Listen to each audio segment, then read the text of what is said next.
maybe the first things we should address are some of those end exhibits, which include some literature that was late, and the court ruled that Dr. Fong's testimony talking about it couldn't be shown. That's 41 and 42. Can we go in order? Because 39, I learned that this was plaintiff's lawyer's handwriting. Do you have 39 in front of you, Your Honor? I don't have anything right now, and I'm looking for the objections. Just give me a moment. Do you have a list of the... Do you have a list of the exhibits that can be admitted, that you're not objecting to? So would it make sense, Mr. Sykes, to introduce the exhibits that there are not objections to right now? Sure. And we will withdraw any effort to admit the literature. We were going to use it to, not to admit it, we were going to use it to put it in front of the witness. But we'll withdraw that, so no literature comes in. That's 41 and 42 withdrawn. Your Honor, this binder they've given us 1 through 38. These are authentic documents, but some have not been referenced. So I don't think they just get a ream of paper, many of the documents of which have not been referenced in the trial. They haven't rested yet, so perhaps we have to extend this conversation until after they rest, because now they're calling 2 witnesses. So I guess if there's a motion to admit exhibits, and some of those exhibits you're now withdrawing, perhaps you could make a new motion, Mr. Bueller, that would identify those exhibits that you're moving to admit. Okay, Your Honor, plaintiff moves to admit plaintiff's exhibits 1 through 40. And 44. And 44. 1 through 40 and 44. On number 44, I just looked at it. I think there's one little redaction that needs to happen. There's a cell phone number. We should probably redact that out of one of the comments. Okay. And then... And what's the defendant's position on 1 through 40 and 44? So 33 is Dr. Fong's records, and there are fMRI records that she didn't speak to, and I think those should not be admitted given the court's ruling on her fMRI testimony. In the objection we filed, I believe I noted each of those particular pages within Exhibit 33, which is her records, that need to be removed. Your Honor, we'll stipulate to that. Okay. We'll withdraw 33 from our list. Okay. So 33 is withdrawn. What's the next exhibit where there's an issue? Your Honor, 39 is not, I think, to be clear, Eric Christensen was deposed. It was over Zoom. Let's give you a copy. I've got...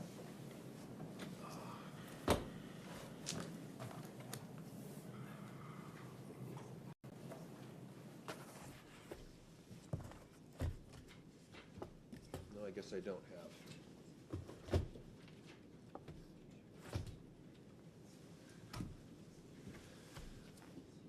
Your Honor, we have the actual easel that was used during Eric Christensen's deposition, so it's not a photograph. It's the actual page that he, Eric Christensen was directing us to. This is my copy. So we have that actual exhibit, Your Honor, or the actual easel, which was used behind me while I was questioning Eric Christensen. So that is Lawrence Bueller's handwriting. That's not directed by Eric Christensen. So Eric Christensen's going to say that there's a far better document, which is this animation that represents his testimony. And Is the witness? Well, I guess you could. Why don't we hold 39 in abeyance to see if it gets admitted through the witness? Yeah, it was confirmed by Eric Christensen in his deposition. That's the one we used.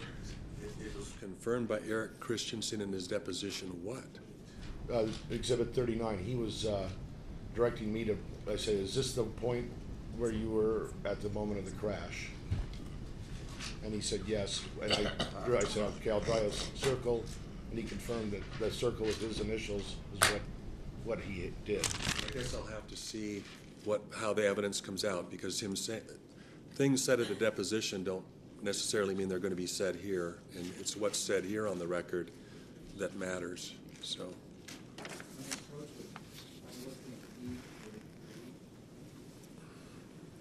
43 is not one of the exhibits they want to admit. That's only for illustrative purpose. I'll use it in closing argument.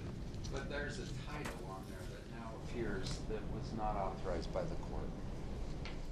Executive functioning has been put at the top. That's nowhere on the document. Yeah, it is. That's the page before. It's in the last column, to the right. Is this added to the? Oh, we did. We took the middle out like you suggested. And added. The words executive functioning, were they added or were they part of the original? Yeah, let me show you. We have.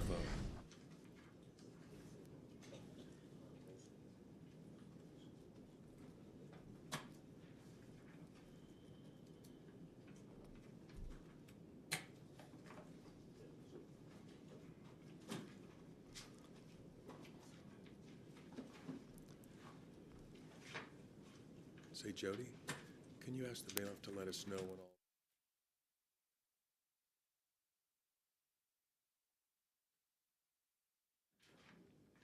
Your Honor, I have my copy, which is kind of marked up, but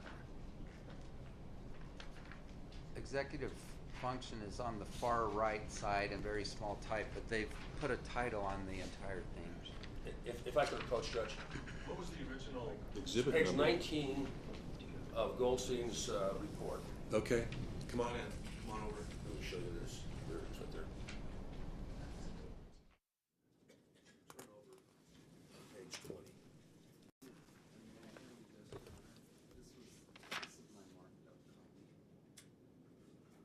I mean, I think it's fine for a closing argument. It's just a tool to use during closing argument. Okay. So, Can he say at least I put the title on it? Well, it's here. It's in the. This is what we got. right, right. Just clarify that the words at the top are your heading, Mr. Sykes. Say again. Just clarify, I mean, the jury may remember that chart, so just say, well, I put these words up here so that it'd be clear. It's from here, though. So the words under executive function are not these words. This is Terry's results are detailed. We took that out. That says Terry's responses. So We took that out. That's all that. I know, but I'm saying that title isn't immediately before this document. It sounds like the judge says when he uses it, he has to say, I put this title. Okay. Is that okay, Your Honor? That was my ruling. Thank you. Yes.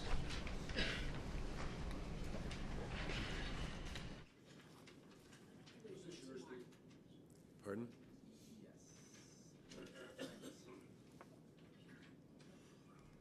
Your Honor, there's an outstanding order, which we have a copy of if you're ready to move on to a new topic. Are there any other of the plaintiff's exhibits, are there any issues with 1 through 40 or 44?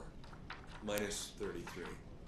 So if referenced, if not referenced in the whole trial thus far, they shouldn't go in. So because they haven't rested. You'll have to identify the ones that were not referenced then.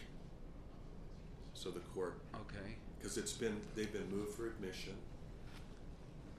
I think it may be confusing to the jury if exhibits haven't been referenced during the trial, and then all of a sudden they show up as exhibits. So Right. I think it's a valid objection. I just need to know which ones you're identifying. Okay. And since they haven't rested, I can't answer that. Okay. Your Honor, we'll take. You want to talk to it? Does counsel really want me to go through each medical record and authenticate that? No, but if an entire exhibit has not been referenced in this trial, I don't want it. And it sounds like the judge doesn't want it. What that means is that we have to waste court time going through each one and ask Terry, is this your record? Yes. Is this your record? Yes. I mean, I don't know why we can't stipulate to that. I don't either. I mean, either that, or if your proffer, as Mr. Sanderson would, I mean, can you just have Mr. Sanderson click off all the, can you just go through them all real quickly with him? Can, but I mean, it'll take 10 minutes. Or could we do a lump sum, 1 through? I think you can do it lump sum, if you can. I mean, it's not really an authentication that's being asked for, it's just some reference to the jury as to what it is. I mean, we agreed before the trial to not call witnesses and that everything is deemed authenticated that comes from the VA, et cetera. And I don't know why we're backtracking on that honorable stipulation at this point in the trial. Stand by my honorable stipulation. I just wanted to, Steve, I just need to be clear on what it is that you need to be done. For instance,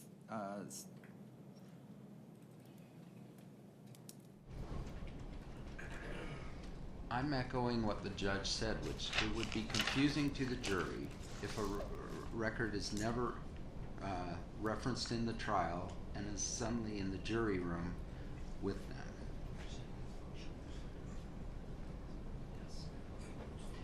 The experts reviewed all of the medical records, Your Honor, and they've testified as to that. And that's what's contained in the exhibits. So they were referenced, they weren't referenced page by page or date by date, but they were given copies of all of the records. They've testified to that. It's in the reports. I'll tell you what, Your Honor, because we do want to start on time. Yeah. We'll do it, as long as they do it for ours. Of course. That's fine. Okay. So plaintiffs 1 through 32, 34 through 40, and 40. Well, let me just restate that. So plaintiffs 1 through 32 are received. Plaintiffs 34 through 38 are received. Plaintiffs 40 is received, and plaintiffs 44 is received. So that excludes the Fong records 33, and it excludes the Exhibit 39, which may be introduced later. Does that sound correct? And on 43, I can only use it during... 43 is a demonstrative exhibit that you could use during closing. Portions of 33 and 34 that deal with the F. Yeah, the 33 is already out. They've withdrawn 33. Are there fMRI references in 34 also? I don't believe so. I mean, there may be references to the fact that Dr. Fong did an fMRI, but it doesn't have Dr. Fong's fMRI evaluation, I don't believe.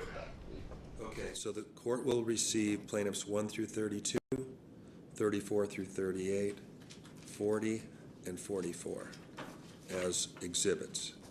Yes, Your Honor, thank you. All right, turning now to this proposed order. I haven't read the proposed order. Is there an issue with the proposed order or an objection to it? On the animations? Let's see. Yes. None has been logged, Your Honor, and this was produced weeks ago. Your Honor, it's our understanding that the court directed us to wait until trial to see what the evidence shows, and then we can object just before they're admitted, the animations are admitted. But we do find them objectionable now, and we don't want to waive that objection and have them just pop up on the screen. So we're... I'm not sure what the order is. Let me take a look at the order real quickly. And if I may, Your Honor, I prepared it, as I recall, from your instruction after the evidentiary hearing. Sure. I have a physical copy if you want one. No, I've got it here. Thank you.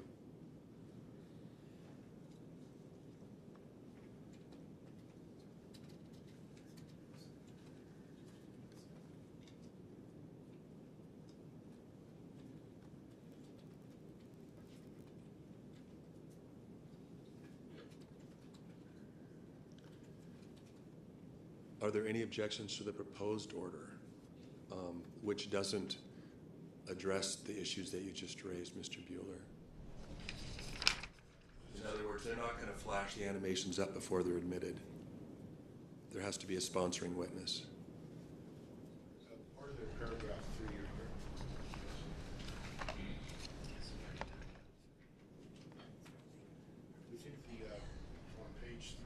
Yes. The top 4 lines.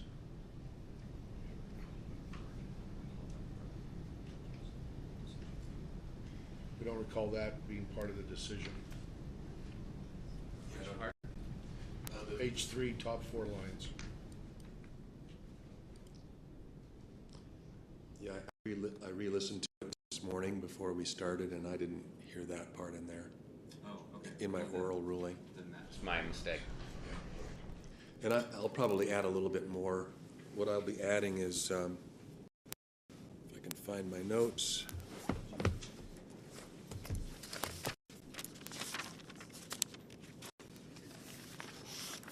Also, Your Honor. Just a second, I don't want to move on quite yet. More on that. Mr. Bueller? He also specified in the hearing what the witness, the defense would have to do, the sponsoring witness would have to testify before it would be admitted. So I may edit this, and It was more detailed than what. this is what I would include, something along these lines. There must be sufficient evidence to support the defense claim that an animation accurately reflects a witness testimony, and it may include uncontested facts. But the ultimate test the court will apply is, does the animation accurately reflect the witness's testimony? So it doesn't have to, it's not meant to prove what happened. It's proved as a demonstrative of a witness's testimony. And those words Your Honor just mentioned should be in the order. I will consider that. I'll take a look at it. But yeah, this made some notes this morning. I went back and listened to the WebEx hearing on it, and I will insert. Is the jury all assembled? Okay, the jury's not quite all assembled yet, so let's take a short recess while we wait for the jury to be completely assembled. I do have one more issue, but it's not a big one. Okay, what's that? We produced a poor quality screenshot of the text right after when Gwyneth said that guy kind of hurt me, and we have a high quality now, and so Substitute exhibits. we'll give them a copy. Thank you. And then also, I'd like to have a jury instruction conference tomorrow. I need you to tell me if it'd be better to have it at lunch or at the end of the day tomorrow. So think about that, talk amongst yourselves, and get back to me. Thank you.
Not good, man.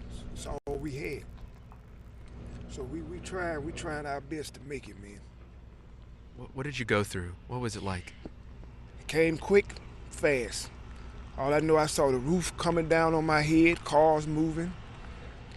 My wife was stuck out there on the slab, sitting on the slab with the tornado. Tornado tossing cars. It's just...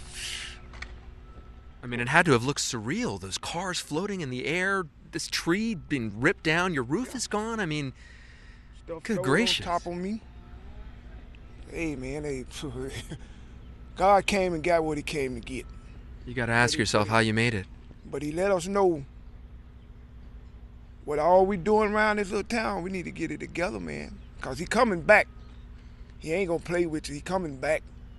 This is just a warning. And all the people that's alive, it's time to start a new foundation. And hey, the foundation got to be started with God. Hey, because we still here. They can be replaced, but our life couldn't. That's what we're hearing from people. It's like their possessions are meaningless because so many people didn't make it and they survived. And, you know, you have to be so grateful. I mean, your neighbors, they died here. We've been reporting in front of their home all day. You saw them, the truck, their 18-wheeler on top of them. Yes. They're going to be missed. I hope they go on to a better place. We know you're still processing a lot of this, Jermaine. Thank you so much for taking the time with CNN. We really appreciate it, man. God bless you. It's heartbreaking, Becky. It's really hard to see people, you know, pick up what's left of their lives. Jermaine was telling me off camera that he did have home insurance, but we're hearing from so many that they did not. This is a small community of about 2,000 residents in the Mississippi Delta here in the southern portion of the U.S. That is predominantly black, impoverished. People here have very little, and what they do have, they're very proud of. But as you see, for so many, they have very little left here. Becky. Nick, thank you. Let me get you back to Jerusalem, where Hadass Gold is standing by. Hadass, we were speaking just a couple of minutes ago when the news broke that Israel's judicial overhaul has been delayed until the next legislative term. That is a statement from Itamar Ben-Gvir's Jewish Power Party in agreement with the Prime Minister, Benjamin Netanyahu. This is just a suspension until the next session of the Knesset after the Passover recess. Hadass, you've had a little bit of time to process. I think the simplest way is just Exhibit 44 was found by a third party, and both parties are agreeing that an authentic copy of what was found. And then Craig Ramon, who we're going to call right now, will go through that and confirm his comments. We can write it up in about 3 minutes if you want to do that, Judge, by hand. I think I've got enough. I can probably craft something right here.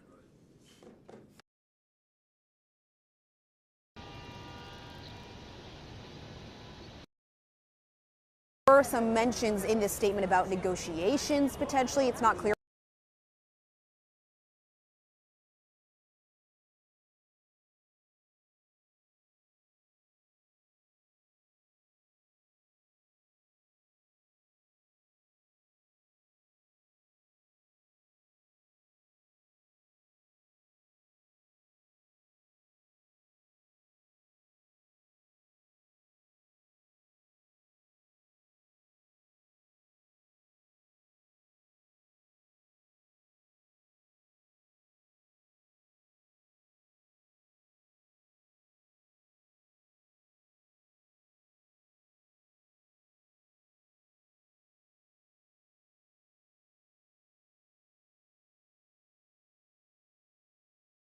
I consider your arguments, but I'll have to go through the language and make a decision.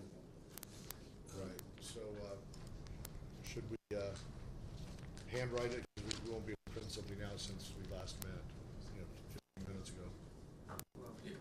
He handed you the paragraph we want. What I've got here? Yeah, except for the last sentence. Well, the last part of the last sentence. Were previously unavailable to either party. I think the simplest way is just Exhibit 44 was found by a third party, and both parties are agreeing that this is an authentic copy of what was found. And then Craig Ramon, who we're going to call now, will go through that and confirm his comments. We'll write it up in about 3 minutes if you want us to do that, Judge, by hand. I think I've got enough. I can probably craft something right here. And if you want to be heard, I'm willing to talk. I think I know all your arguments. Thank you.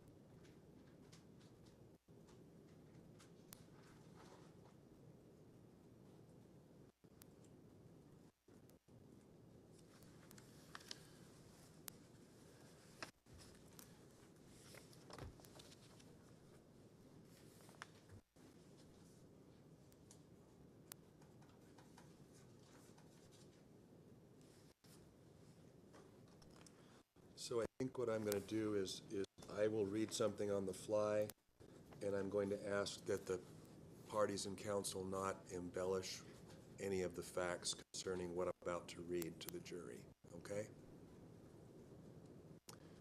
Mr. Owens, you agree? Okay. We're ready for the jury.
Good morning, members of the jury.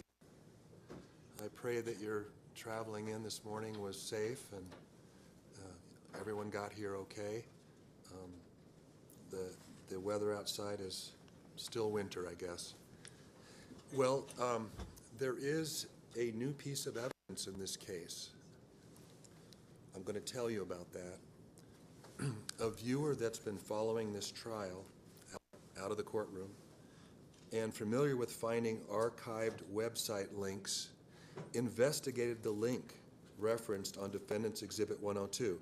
That's the Mr. Sanderson email to his daughters on the day of the accident. There's a link at the bottom of that page. Well, this viewer, through their efforts and expertise, through that, we now have a copy of what was contained in that link.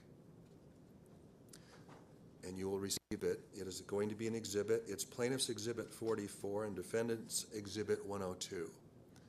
Plaintiff's Exhibit 44 and Defendant's Exhibit 102. And the parties do agree that this new exhibit is authentic. Plaintiff, you may proceed. Thank you, Your Honor. Plaintiff Terry Sanderson calls or recalls Craig Ramon.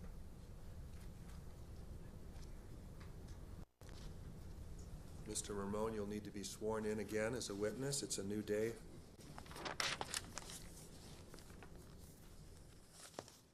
Right up here, sir. Hello. Do you solemnly swear the testimony you are about to give in the matter before the court to be the truth, the whole truth, and nothing but the truth? So help you God? Thank you. Good morning.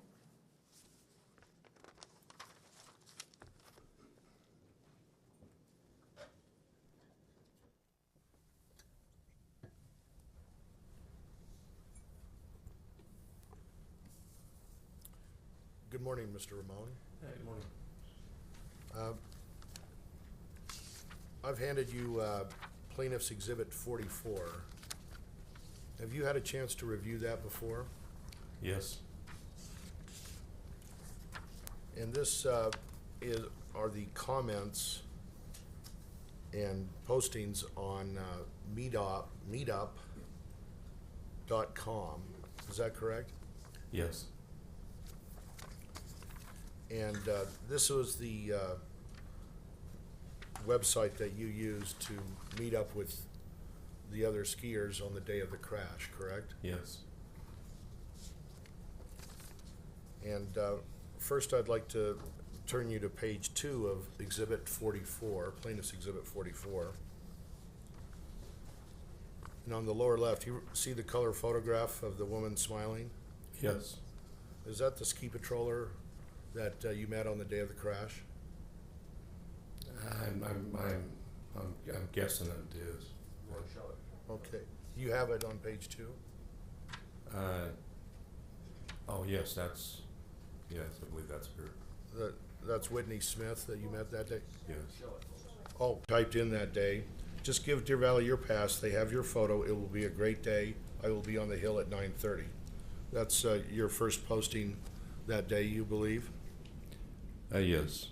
Okay, and then at the bottom of the page 4, you have another post.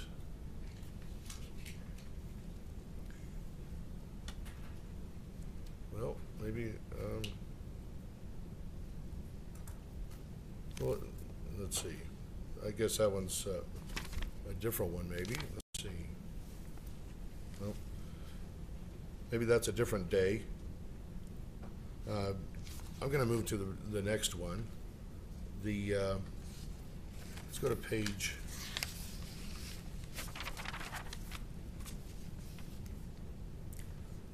6 of 9. Can you go there?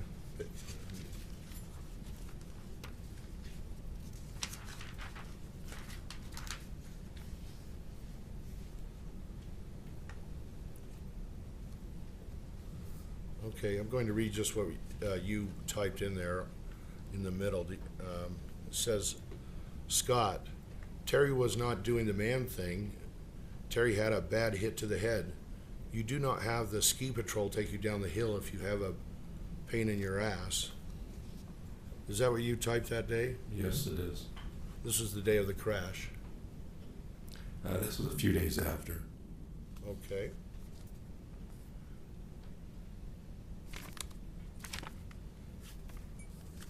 Then at the bottom of that, page 6, and we're going to continue to 7, it has your name, and then it continues on to page 7.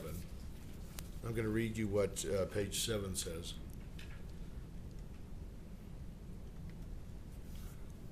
Scott, the thing you did not see was Terry was knocked out cold. Bad hit to the head. Not too sure if Terry has broken ribs. I did see the hit. Terry did not know his name. I asked Terry what his name was, and he did not know. Scott, it scared the hell out of me. Is that what you typed? True. And that was on or around the day of the crash, or after the crash? That was a little bit after, a few days after the crash. Okay. Then at the bottom of page 7, you have another comment. Do you see that? Yeah, yes, I do.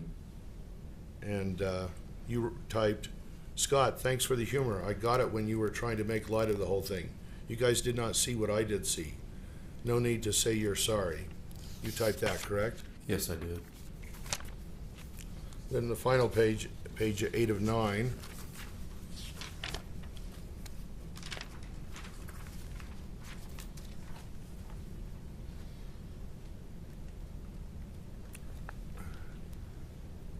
And under your name it says, "You cannot make this up. Gwyneth took out Terry last week. Last Saturday, her son broke his arm skiing at Park City.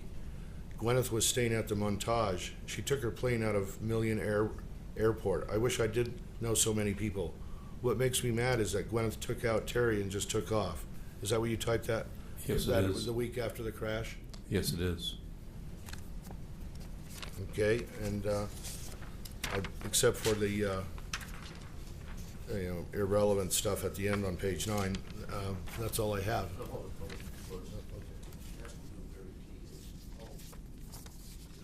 Who is Very T in Exhibit 44? Plaintiff's exhibit. Terry T is mentioned. Do you remember?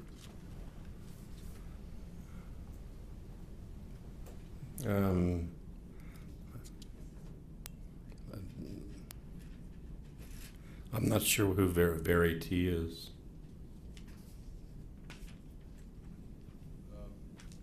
Could it be Terry Sanderson? Sustained. Okay. Yeah. Why don't you look at the Very T comments and see if it... Question right now. Go ahead and ask your next question. Yeah.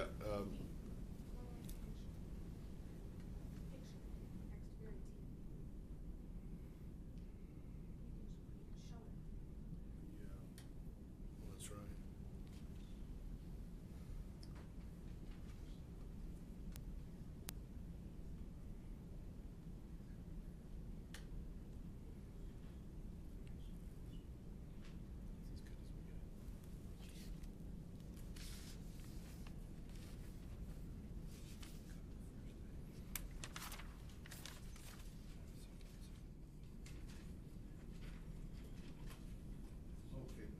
Craig, would you go to page 2 of this Exhibit 44?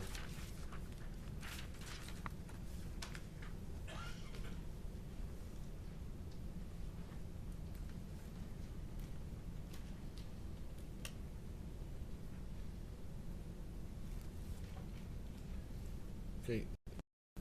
On the left it says Very T, event organizer. Do you see that? Yes, I do. And also 2 over it says Kurt L, event organizer, 4 shared groups. You see that? Yes, I do. Was Kurt L at the meetup group at Deer Valley on the day of the crash? Yeah, Kurt was the one who organized that day. Okay.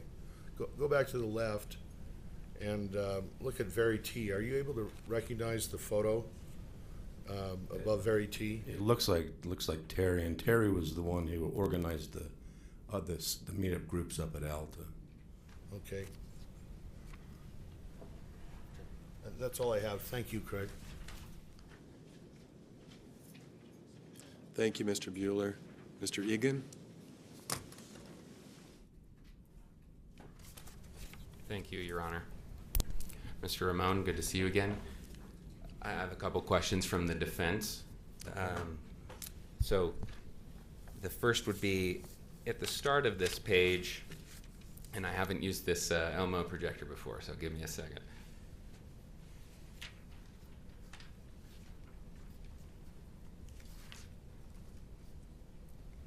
Do you see that on page 2?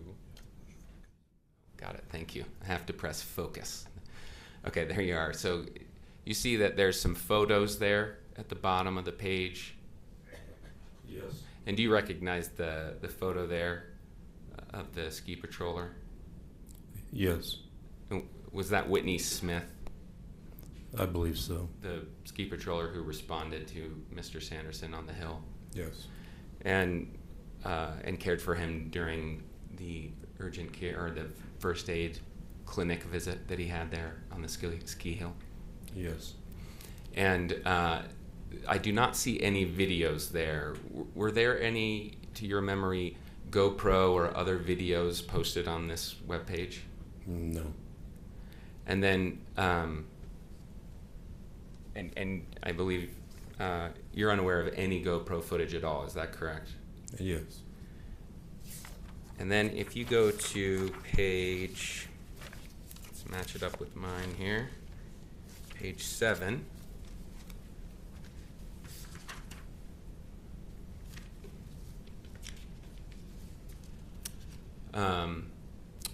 Actually, your name is cut off at the top there, so if you look back at page 6, can you see that it shows your name and then goes on to page 7 where there's, at the very top there, a note that you wrote. Is that right? Yes. Okay, and in that note, you write, Terry did not know his name. I asked Terry what his name was, and he did not know. But I believe you've told the jury last week that he did remember his name. He had to really think hard about it. It took like 4 or 5 seconds for him to remember his name. But that's not what you wrote here. You wrote here, Terry did not know his name. When I first asked him, he didn't know his name. He had to really think about it. I asked Terry what his name was, and he did not know. Yeah, he when I asked him, he didn't know his name, and then he just took some time to kind of just think about it, and then after about 4 or 5 seconds, he just said, Terry. Okay. So what you wrote here is not what you told the jury last week. Is that fair to say?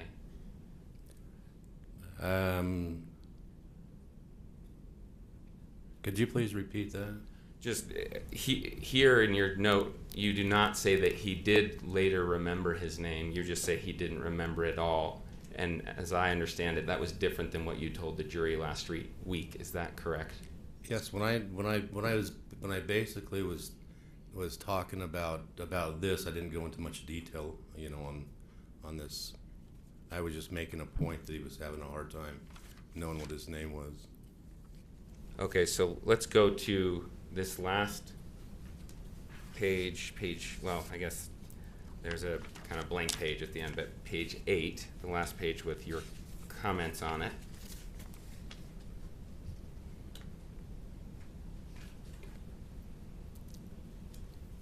Do you see up there at the top another one of your comments?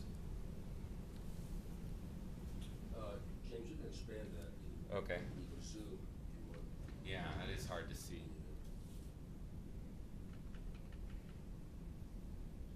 No, just that focus. I'm learning old technology. I appreciate this. Thank you. Okay, so in this comment that you wrote, correct, this top comment is yours, Mr. Ramon? Yes, it is. Okay, and in this comment you wrote, Gwyneth took out Terry last week. Last Saturday, her son broke his arm skiing at Park City. How did you know that? There's a lady I know that works at works at Snowbird and Deer Valley. She works up at the Montage, or Deer Valley, and she told me. Okay, and then Gwyneth was staying at the Montage. How did you know that? That's what she told me. And why were you talking to her about Gwyneth? She knew what happened, and then she told me that what happened. Sorry, that's not clear to me. So she knew what happened? She knew that Gwyneth took out Terry, and so then when I saw her, she told me what happened. I didn't ask her about it. She just told me that's what happened. Well, she wasn't there at the collision, right? No, she just worked up at the hotel. So how would she have any knowledge of it? I have no idea.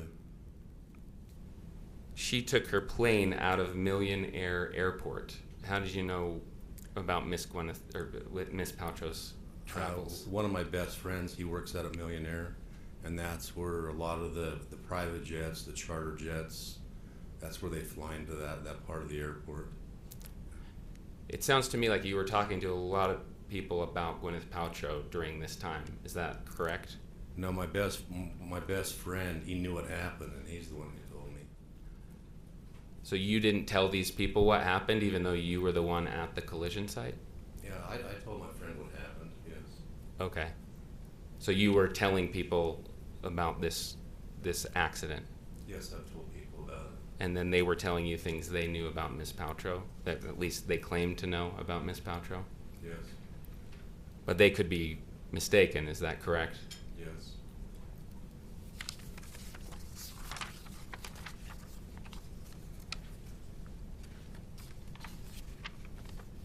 So if Miss Paltrow's son didn't in fact break his arm while skiing, you wouldn't dispute that. You wouldn't have any way to dispute that, correct? I have no idea. That's just what I was told.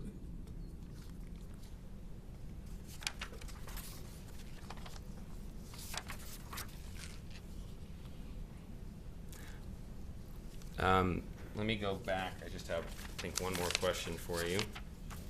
So if you were to look at page, let's go to page 7.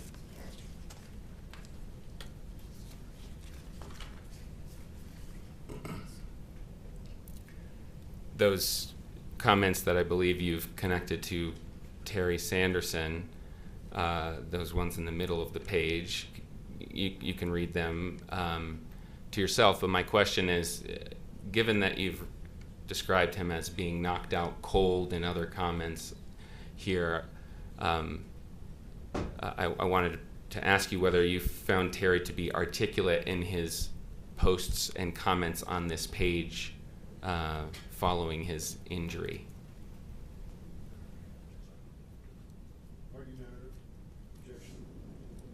Sustained as to vagueness, if you could point out something. Okay. So maybe it's better to go. These are kind of difficult because they don't have dates on each comment, correct? They just show, for example, let's go to this one. This one at the bottom, you see on Very Terry's, or Very T's comment, it says 2,584 days ago, correct? Yes, I see that. Okay, and James, that's from Saturday, by the way. okay, yeah, I don't know that. So I'm asking Mr. Ramon, do you know when these comments were made? Was this on the day of the accident when he says you organized a perfect day?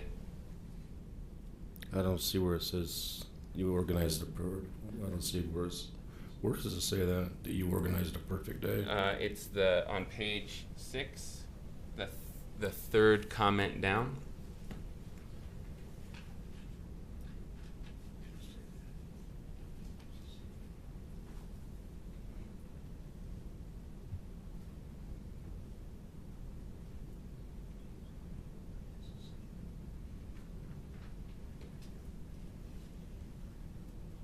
While he's looking at that, would counsel approach, please?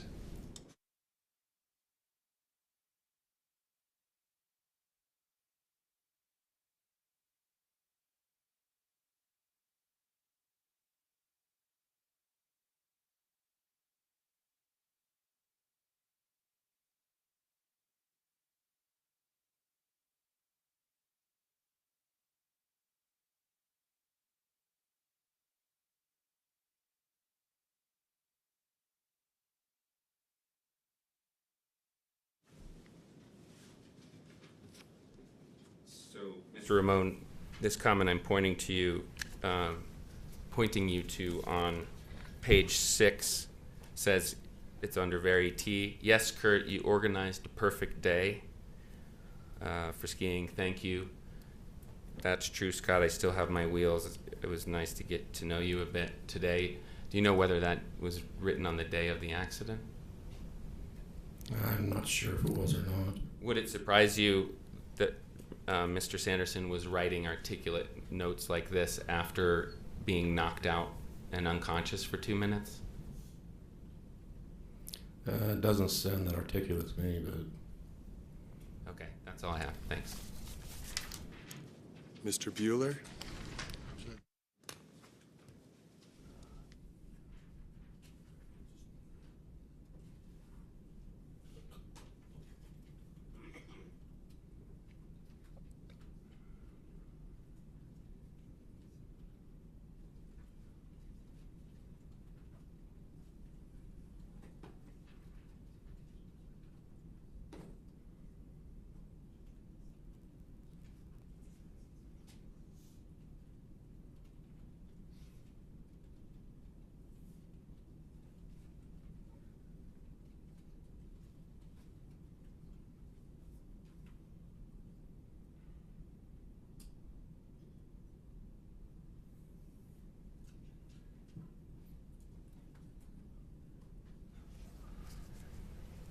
Craig, can you look at page 6 again?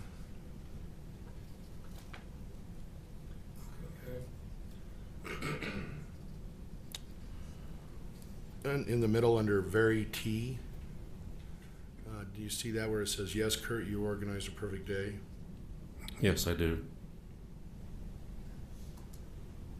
And then look at the number of days it is. Is it 2,584? Yes, it is.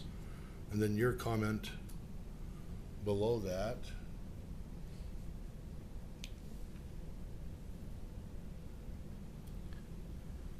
It says 2,583 days ago.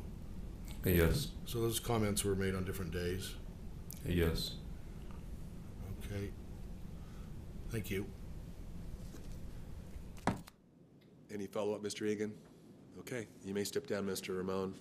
Okay, thank you. You still remain subject to the orders of the court until the case is over or you're released. So thank you. Thank you. What should I do with this? Leave it right there.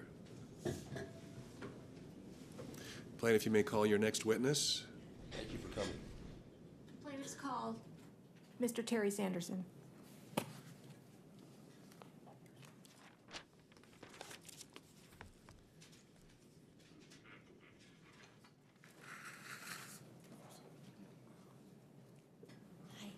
Please raise your right hand. Okay.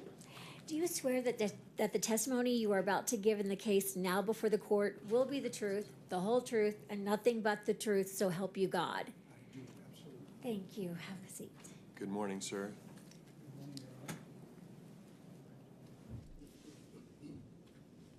I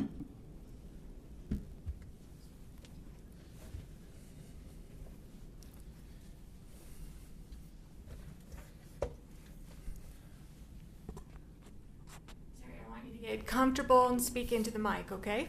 Okay. All right. Okay. Could you state and spell your name for the record, please? Yes. My name is Terry, Terry, Howard, Howard, Sanderson, Sanderson.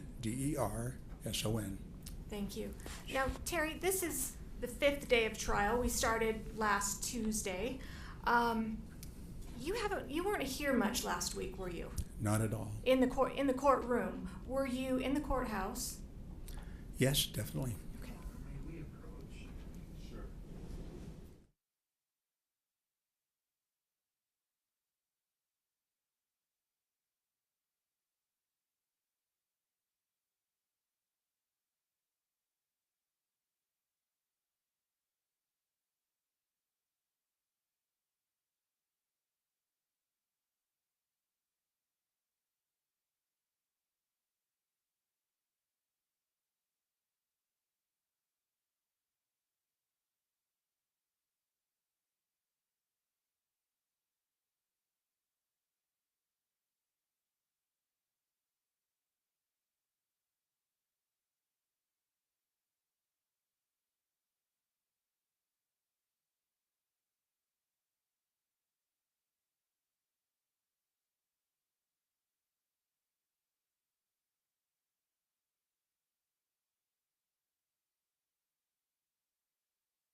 Terry, did you want to be here the last 4 days, last week, inside the courtroom? I love spending time with my daughters and have them hear what they had to say, but in this case, I didn't want to be here because I wanted them to speak totally freely and without the discomfort of being in my presence if they had something to say. Is that why you weren't here? Absolutely, yes. we're going to cut to the chase on a lot of things because I made council a promise that I would have you in less than an hour. Wow. And so I'm going to be true to my word here. It's 10 o'clock. We'll be done before 11. Okay? I want to talk about skiing. Tell the jury about your ski experience. What type of skier were you? At that time, or do you want some background? We don't need a whole lot of background. Okay. Back in 2016, what type of skier were you? I was advanced intermediate. There was no places I would go except serious bumps, narrow little gulches, and I didn't do any big jumps. So other than that, I would go just about anywhere. Okay. How often would you ski? 2 to 3 times per week. Okay. For how many years? Well, I started 37 years ago. It was a winter sport for my family. We lived at high elevation. Okay. And in all of your years, other than the ski collision with Ms. Paltrow, have you ever been in another ski accident? Never. Never. Have you ever skied with the ski patrol? As a matter of fact, I had the good fortune. I learned to ski from a family that owned a ski resort. They were relation. And they would come out to Snowbird, and they were, I think, it was a whole family-run operation with 8 children, and so they were ski patrollers and they were instructors, and I had the very best of company every winter for a week when the kids were out of school. And then I had the good fortune of having a Lions Club friend, Scott, who's still a dear friend, that lives up in Spokane, and he was a ski patroller for Targhee, and he said, "Terry, come up with me, on this weekend." And I said, "I'll slow you down." And he said, "You know what? Just follow me and do what I do." And that's what I did. And I had the good fortune of spending a lot of time with Scott and seeing and observing what ski patrols do and how they calm people down and reassure them they're going to be okay. So I really appreciated that and experience. So it sounds like you've skied at Snowbird, skied at Targhee. Had you ever skied at Deer Valley on the day of the collision? No. That was your first time ever skiing at Deer Valley? It was. Okay. Let's talk about that day. Couple of preliminary things. I asked Ms. Paltrow on Friday how tall she was. How tall are you? I think I'm now 5'5". Okay.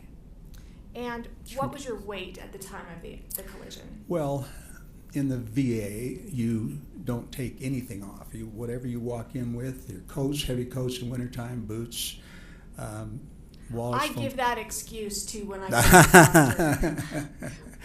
go how much did you weigh about? Fully dressed, or undressed, probably 63, 62 pounds, 163, 162. Okay, all right. So the jury's heard about meetup groups. What is a meetup group? A meetup group was just a lifesaver for me, being new to this area. Hard to accumulate friends. And so when a fellow that I was on a hike with, a new fellow, said, "Have you heard of meetup?" And I hadn't. So he says, "Look it up and sign up." And I did. And it was a wonderful organization of groups of people where you had a shared interest, whether it was dancing or concerts or skiing. And so I signed up and joined some groups, and it was really a life changer. Okay, so my understanding is the day of this ski collision, you were with kind of a group of people in the meetup group. Is that fair? That's right. All right. Did the group have a plan? I mean, were you the organizer of that meetup group that day? No, I was not. I'd asked Kurt to take that over because I planned on being gone that day, and Kirk organized that. Okay. It sounds like obviously you weren't gone that day. You ended up being able to make it. I came back a little early from wherever I was and just said, "Oh, I'm going to go ski today." And I happened to see on the list that day also was a lady that I had met when I first moved here, and she happened to be a ski instructor at Canyons, but she had been at Deer Valley as well. And so I called and said, "Debbie, I'm going to go. I'll pick you up." So I picked her up at Kimball Junction on the way and went there with her and dropped her off with the skis. And we met the group, and I asked Kirk if it'd be okay if she let our group out because she's very familiar with Deer Valley. And so she said yes and gave us the rules of the road. Would you like to hear that? So the meetup group, you guys kind of ski all together-ish? Well, and this skiing meetup group is unusual. It's like herding cats. You've got those of just want to go, and they kind of know who one another is, and so they go ahead and group up, and sometimes I wind up skiing with the beginners and getting them started and making them comfortable. And so they don't stay together well. We meet, usually we'll say, let's meet at Alps at 1:30, and so that's what we do. Okay, so you mentioned we set forth the rules of the road for that day. What were the rules of the road that day? Well, the only rules of the road, we are pretty familiar with the rules of the road, so we don't go over that at the time. But Debbie just said, we're going to start down Bandana because that's how we'll get to the blacks of really good skiing. So our group knew that's where we're headed. And she said, whatever you do on Bandana, do not go down the middle of the run. Why It's not? packed and crowded with people. She said, go down the edges. She said, it'll be clear. And so when I came over the edge of the hill, there were heads bobbing in the middle. It was just compacted with little heads and big tall heads, and I just diagonaled. I went straight over to the right edge of that run. And is that where you stayed prior to the collision? I did. I stayed there the whole time because it was wide open. So you were over to the right side to avoid the people. Did it have anything to do with your vision? There's been a lot of discussion about your right eye problem. Yes. And we'll talk about that in a few minutes. But skiing on the right side of the run, did that have anything to do with your right eye? Yeah, maybe that's one of the things, yes. Okay. We'll talk about your vision in just a couple minutes, but I want to focus on the collision right now. Craig Ramon, he just testified. Oh, yes. You saw him. He also testified last week. How well did you know Craig at the time back February 2016? He was one of maybe an average of 15 people, 10 or 15 people that would come, so I shared his company during those times. And I knew him only as being an amazing skier, strong skier, and knew that. And I appreciated the fact he tended to like to follow the group and be behind as the protector, because he brought a lady that was a person I knew that was his neighbor. So he would bring her up and ski behind her as a protector. So good guy. Did you guys hang out a lot before this collision? Of course, at lunch, we spent time together. And there may be a couple of other occasions where we met with him, but usually there was somebody else there along with us. Okay. So I don't remember being exclusive with him. All right. So, Terry, take the jury through what happened in this ski collision. Take it from, say, getting off of the lift. Yes, happy to do that. It was really a very nice day for skiing, and I was really looking forward to it. And of course, Deer Valley has amazing groomed runs. Found that out right away. And so I'm starting from when I get off. When you got off of the ski lift. Gotcha. So I was on a chair with probably 4 people. I think Joanne, Debbie, Craig, and there could have been another person besides myself. And we had already met and discussed going down the right side of that run, or going down the sides. And so I came over the top of the hill and saw that and headed for the right side, and I'll pick it up there. And everyone just kind of dispersed, some more to the right and more to the left. And I remember looking and seeing no one. And generally, beginner runs, people are afraid of the off-piste, of the off-groomers, and so they stay away from that area where the snow is piled up. And off-piste can be a rough ride. If you have to divert and run out in there, some skiers can't make it through there easy, and it's a lot of bumps.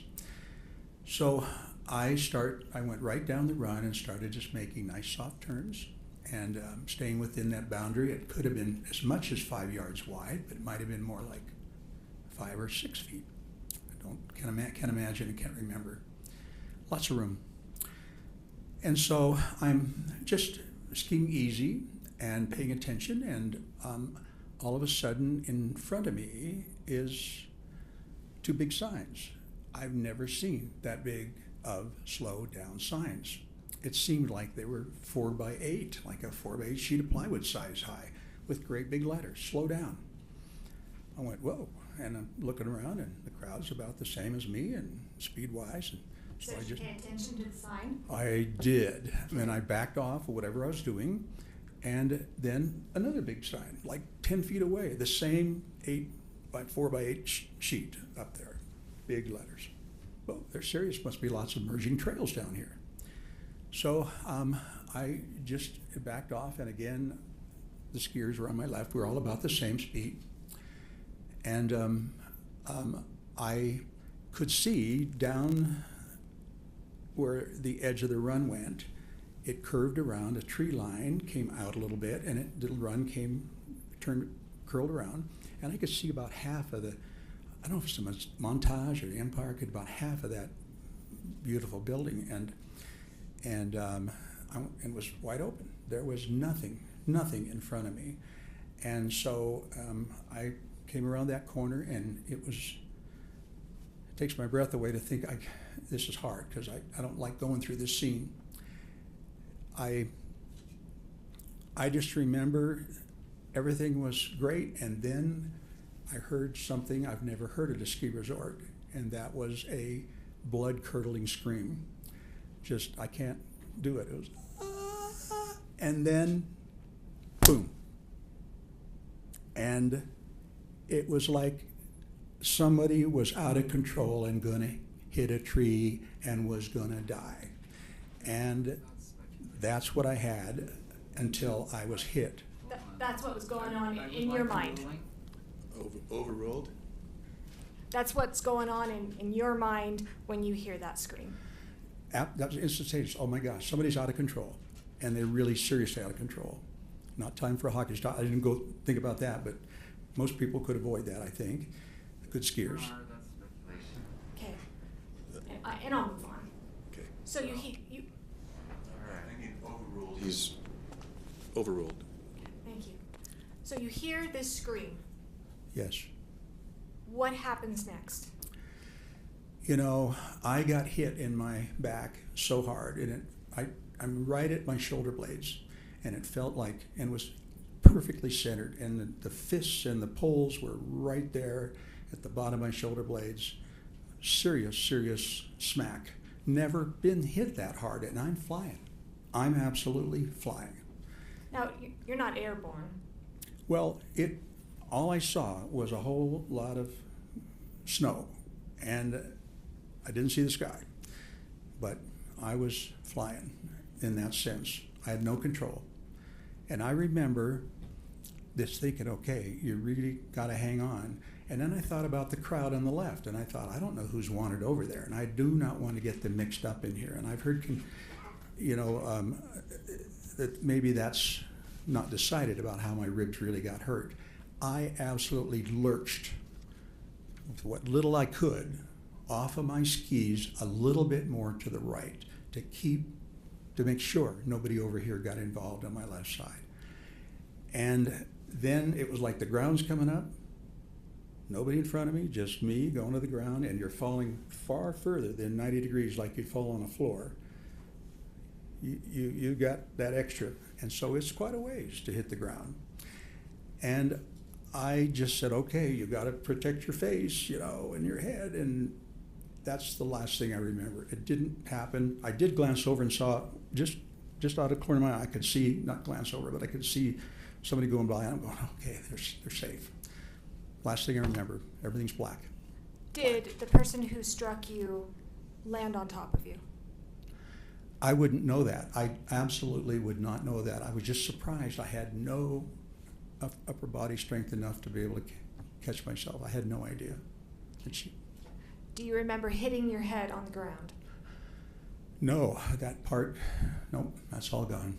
I just remember my arms collapsing, and that's the last thing I remember. What's the next thing you remember?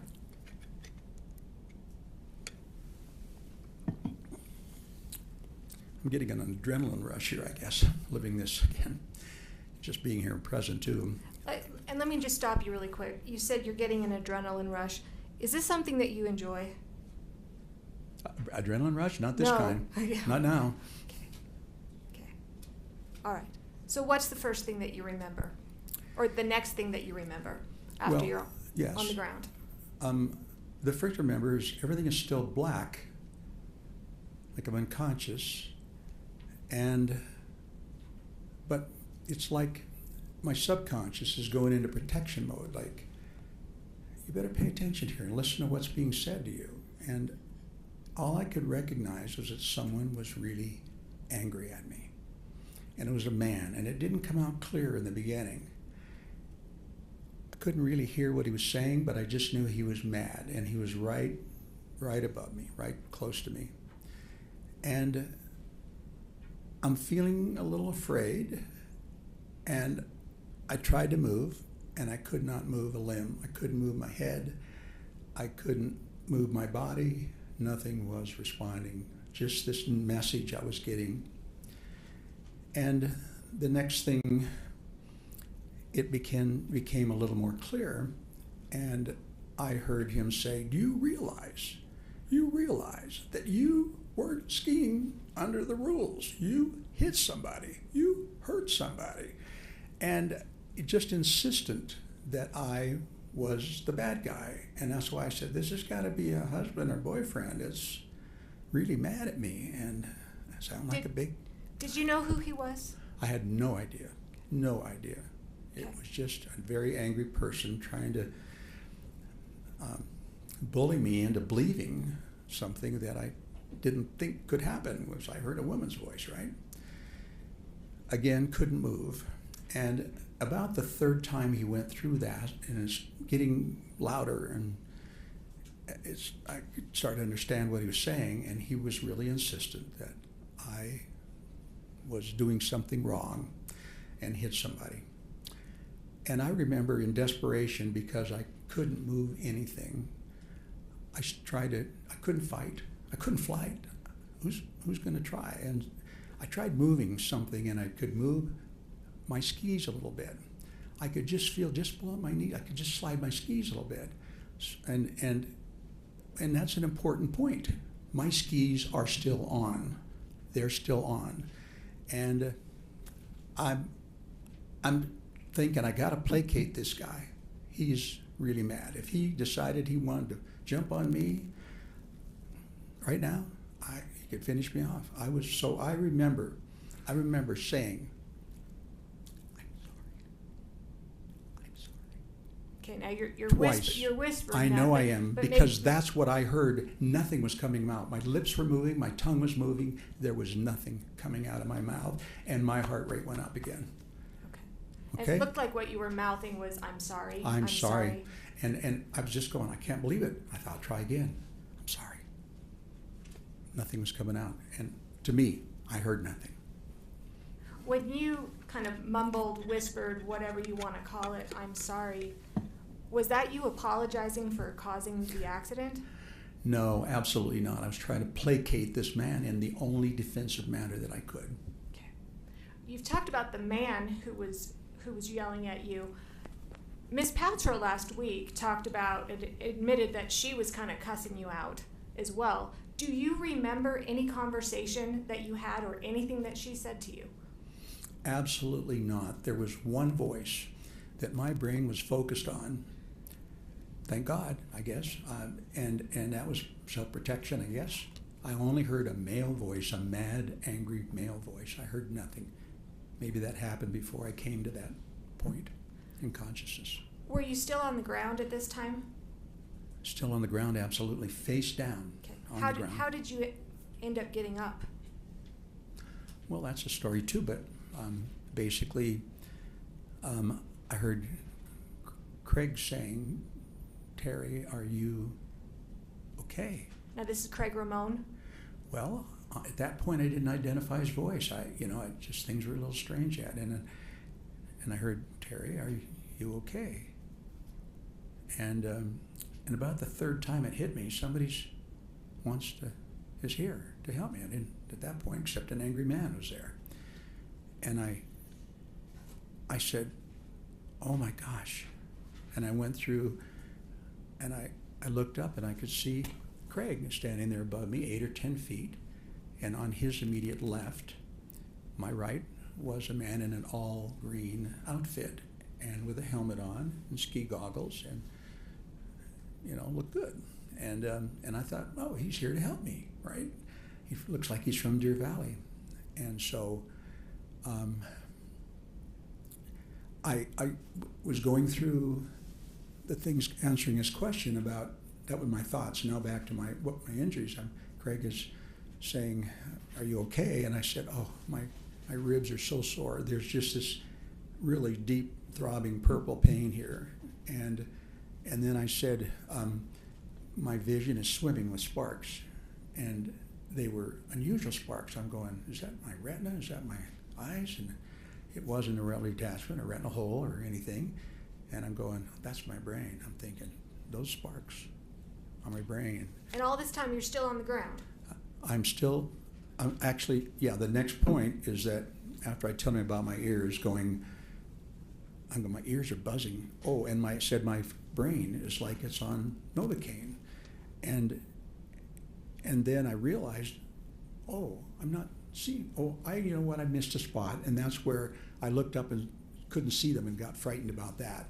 And I realized, going, oh my, what's going on? And then I went like this and go, oh, happy I could see. So I missed that part. That happened before I started telling what all is wrong with me, answering his question. And then Craig said to me, as I remember, of course, my brains are a little bit stretched out of place, and I remember him saying, do you know who you are?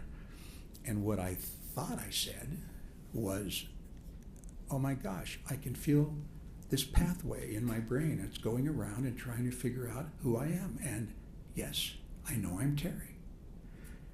And then he said, do you know where you are? And I said, I know I'm skiing, but I don't know where I am. And that's when the man in green took off. I was kind of noticing that he really wasn't interested in what I had to say. He wasn't asking questions. He was standing there rather stoically, head not moving, goggles on, just resting on his poles and his skis, and was sort of disinterested. But when he skied off, my heart sank, because I really thought he was the one person that was there to help me. And I'm laying on the ground with my head downhill, and I couldn't see where he went. So I was really Terry, how'd you get up? The question is how I got up, and that might have been the question in the beginning. But right. How did you get up? You know, I realized that I was getting cold, and snow was packed in around me. I was starting to get a little shivery, maybe from a little shockish maybe, and I got to go. I got to get my skis downhill. And I started sliding my skis around and my legs around. I think Craig must have been shell-shocked about this guy leaving too. I don't know what he thought, but I remember getting my skis around, and it's so painful every time you have to contract your... Terry. Thank you. How did you get up? Thank you. That is one of my habits. I just focus. After I got halfway around, a man showed up in front of me, and I thought he came from the right. And I don't remember if he said one word to me. He just reached down and grabbed me and jerked me up on my feet, which I was not ready to be up on my feet. My head's swimming. I'm in pain, worried about falling down again and breaking a rib, puncturing a lung. He gets me up, and I'm on the edge of the run, so it's bumpy. It's hard to get my skis under me, and I'm stomping down the snow and trying to get them in a spot. Got my poles wedged in, and I think I've got it in stability, and he's gone. And this time, I could see him. I could watch him go all the way down the hill.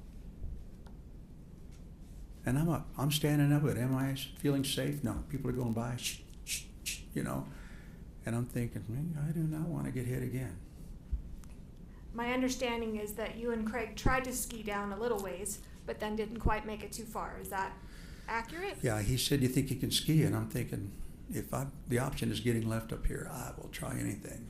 I got to get off of here. So yes, he said follow me, and I did. And I don't know how I was skiing. I don't think I was edging. I think I was probably snow plowing. And he finally turned around and said, Terry, stop. You've forgotten how to ski. And of course, it was just, we were trapped. And he said, I got to find help. Your Honor, there's some hearsay here.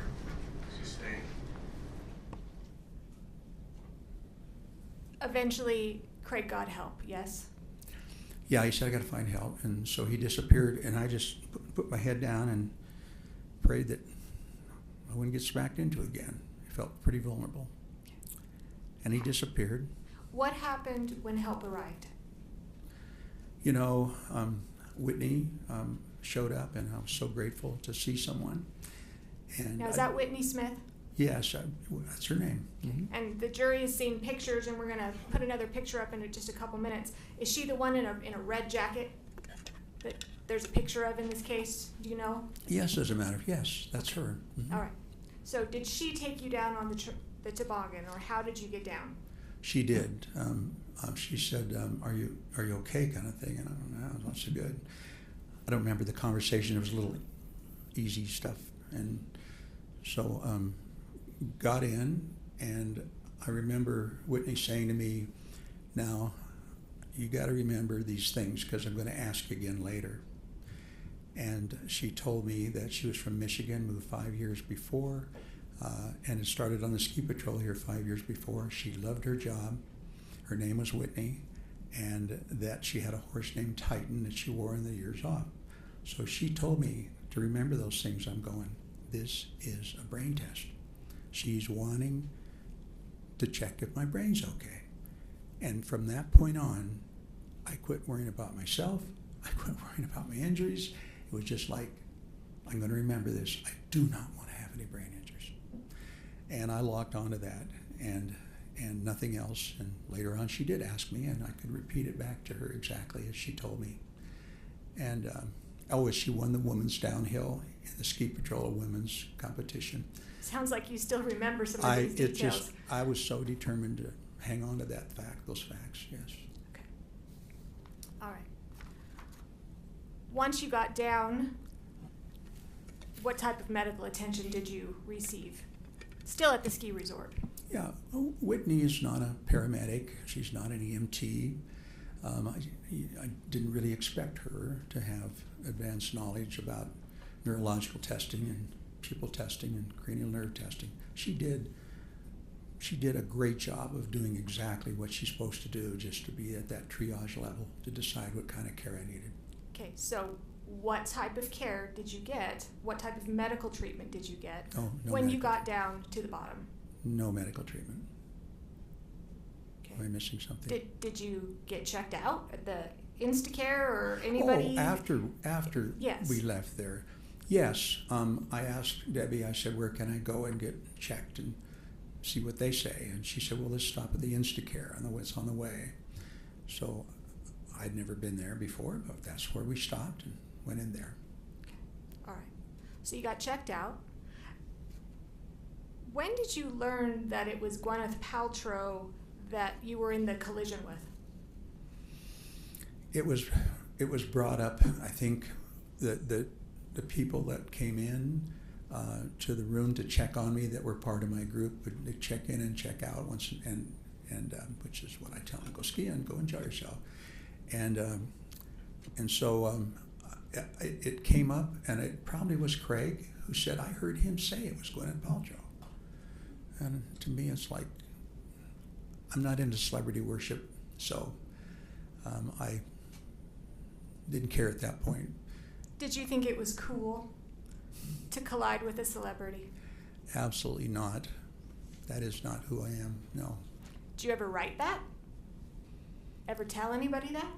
I don't think it came out in those words, but I don't remember that. But I think I was trying to communicate to my kids, and the reason was because I got calls from friends that knew my kids that heard I got crushed at the ski resort, and so I thought I gotta let my kids know I'm okay. That was my main point. I don't want them to worry about me. I'm okay. And so I started it out, and May said, I'm famous or something. Okay, and we're going to pull that up. Could you pull up Thank you. Exhibit 111, please? Yes, Defense Exhibit 111. We're going to call it the I'm famous email.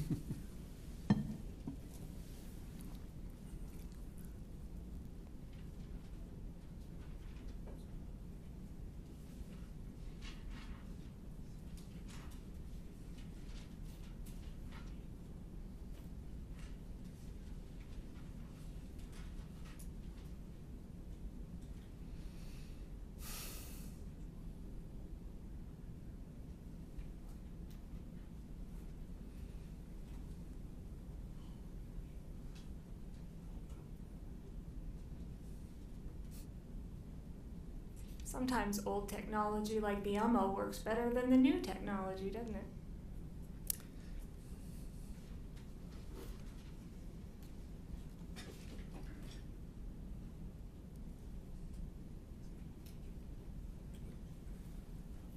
Huh? You're not going to plug it in? Oh, we're gonna plug it in? Yeah.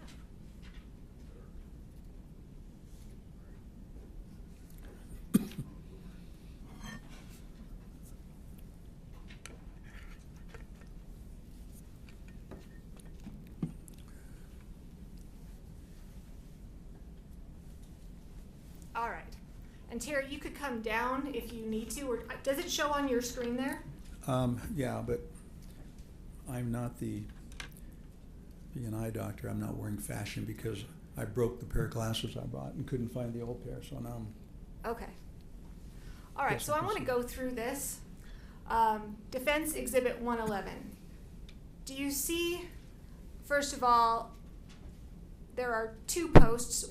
The first looks like on the bottom is the first at 8 o'clock p.m. Yes. And then the response was at 9:32 p.m. Do you see that? I do. All right. The message reads, and I'm just tell me if I read it right, from you to Jenny, Polly, and Shay. Those are your three daughters? Mm-hmm. Yes, they are. Okay. And the subject said, I'm famous. Do you see that? I do. Why did you write, I'm famous? You know, again, my head was scrambled. All I was trying to do is desperately communicate with my kids before they heard from somebody else I got crushed. So I didn't pick my words well, not at all how I felt. And I really was trying to add a little levity to a serious situation, and it backfired. Little did I know that this is where it'd be. So you write, I'm famous, and then here's what happened from my friend and eyewitness, and then there's the link. The link. The link. We now know what the link shows. Okay, sorry, I thought you were going to the GoPro. I'll withdraw my comment. I'm just talking about the link. Yes. Okay. So we now know what the link is. Yes. Correct? The link is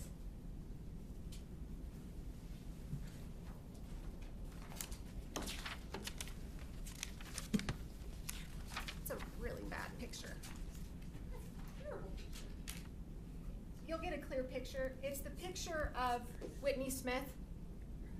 Oh, it's right there. Fantastic. Thank you. It's that, and then that leads to later comments back and forth between you and Craig. Yes.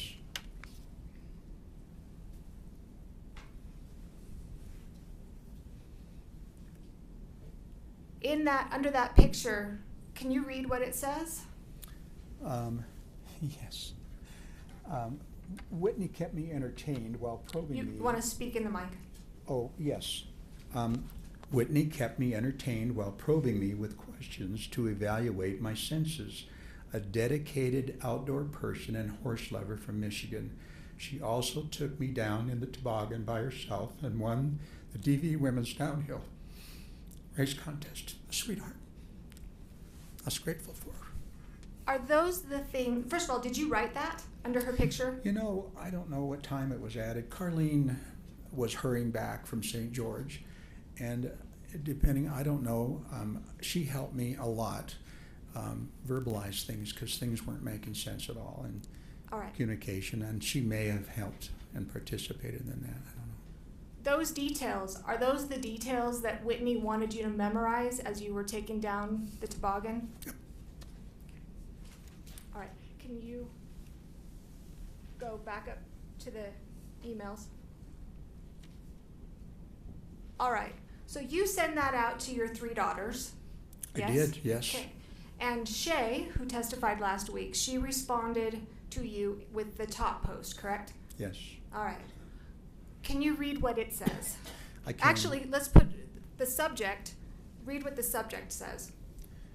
It says, I'm famous at what cost, question mark. Do you know why Shay wrote that? Well, Do you know? I think she may have called me, did she, right after this? And so. Speculation. Right. Sustained. Do you remember? I'm pretty certain that she checked in on me and made a phone call. And Do you remember what you told her during the phone call? yeah, I had a chance to talk about my symptoms exactly, I think, and that I said, you know, as many people that were on that slope that day, maybe a couple hundred within that vicinity, there has to be a GoPro picture or video. If it's a helmet mount, they're going to look over just like Craig did, right? And they're going to go catch it. They hear a holler, they're going to catch it. I'm going, I just know there's one out there. We got to find that. That is the evidence we need. And so Terry? she misinterpreted. Did you have a GoPro? Absolutely. I do have one, yes, but I did not have it on that day. Do you know of anybody in your ski group that had a GoPro? No. Have you ever seen a GoPro video of this accident? Absolutely not. No. I would have loved to have it. It was what we needed. All right. Okay. We can take that off. Thank you.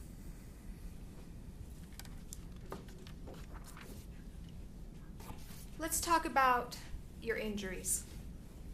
What injuries, to your understanding, did you sustain in this collision? At this point?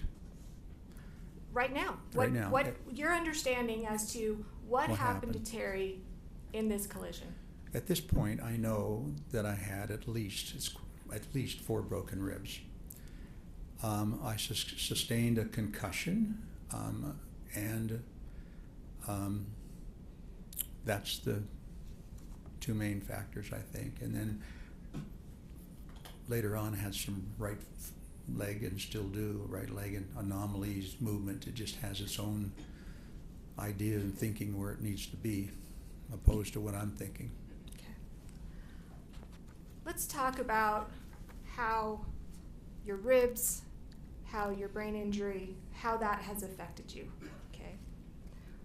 Have things in your life changed? I'm like living another life now. And let's focus on, we'll kind of go step by step, different things. Physical wise, how have you changed physically since the accident? Well, I can't ski anymore. I was told that if I did and had another crash, that I could wind up full-time in a nursing home. The odds of that's very high. So no more skiing. Well, and I tried not to go back, and I did ski a few more times by myself just to see if I still could. I had this ungodly looking fluorescent red outfit I bought, a MIPS helmet to protect my brain better, and I thought I can do this. This is my love and joy. I meet friends, I make friends, I stay with them the whole year. It's a year-round activity, and it's a lifelong activity. And so I tried, and I felt like I was skiing through landmines, just ridiculous. Looked ridiculous, all bright fluorescent red. Wasn't thinking very well. And then I'd have to stop every 30 yards and look back behind me to make sure no one was right behind me. Saw a reaction. And gradually gave it out just 3-4 times, and I think I was done. Okay. Before we go into more activities, what about physically? Do you have pains, aches, pains, problems? Your physical being, how are you? I'm a much more careful person. I don't take any risks, and more brain damage, and I'm not sure I understand your question exactly. Have you had any kinds of balance issues or headaches? Of course, initially, that was just, my life was living in an orange chair, sitting there initially, and sleep for 12 hours and then sit for half an hour and tell Carlene I gotta go back to bed.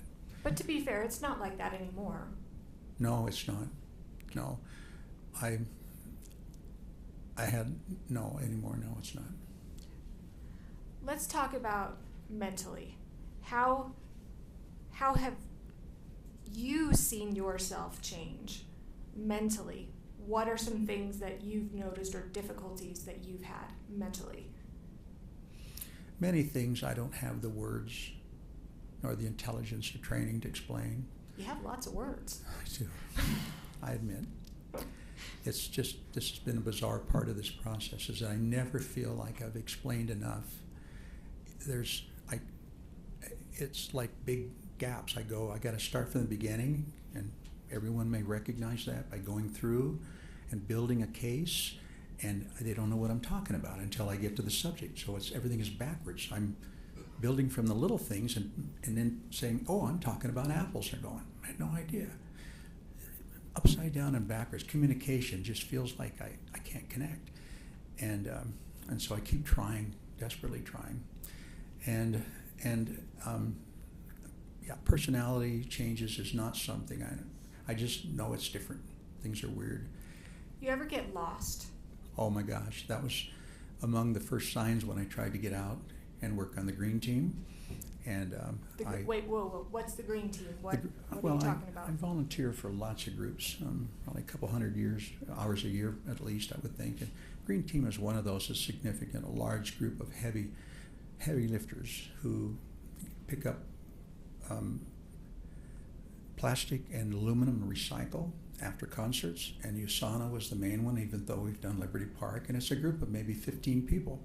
And we stay up until 1 o'clock in the morning picking that up there. And recycled, the last year I worked in 2015, 23 tons. And it's not just walking, 16,000 steps on what I saw. And it's bending and stooping and lifting and picking up and dragging a bag. And it's hard work, but really, really bonding with a lot of people and doing that. So that's what that is. So I tried going up there, and usually I carpool, and that day I didn't. I'm usually the driver. And so I parked and went and did our thing, and it's maybe 12:30, 1 o'clock, and went back to the car and headed home. I'm going the wrong direction. I'm going, what's going on? I've done this dozens of times. I was lost. Now, just to clarify, this is since the ski crash, right? Oh, yes. Okay. And my instincts for always knowing where north is, and it's really been good having grown up in the mountains. It just was instinctual. At night, I had no instincts anymore, anyway. And so I headed just instinctually where I thought I was supposed to be and wound up north or south or somewhere else, and that happened a second time. Had that ever happened to you before this ski collision? I've never been so needing maps. And so I'm pretty sure I've lost visual memory because it doesn't, knowing those turns and the houses where you turn, the streets you turn at, that feels like, and I know a little bit about that, that feels like a deficit I have, I don't retain that anymore. I can be there a dozen times and I still have to use maps to make sure I get there. Really odd. What about emotional, Terry? How are your relationships with your family and friends since the ski accident? You know, my interaction with my family has been more difficult, and I think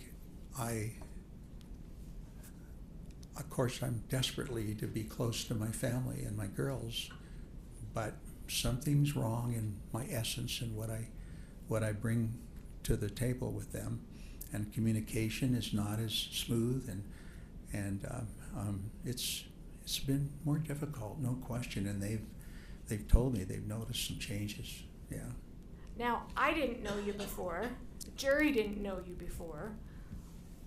What kind of relationships did you have with your girls before this crash?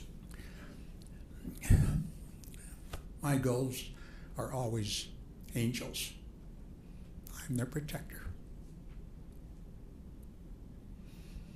Some things happened to them testifying that I heard about it. It hurts to see them in that place as their protector. I rode home with them and started sobbing, so I get caught up in that. Do you love your girls? Oh my gosh. There's been some discussion about your relationship with Jenny and that it's not always optimal. From your perspective, what is your relationship like with Jenny? And how has it been even before this accident?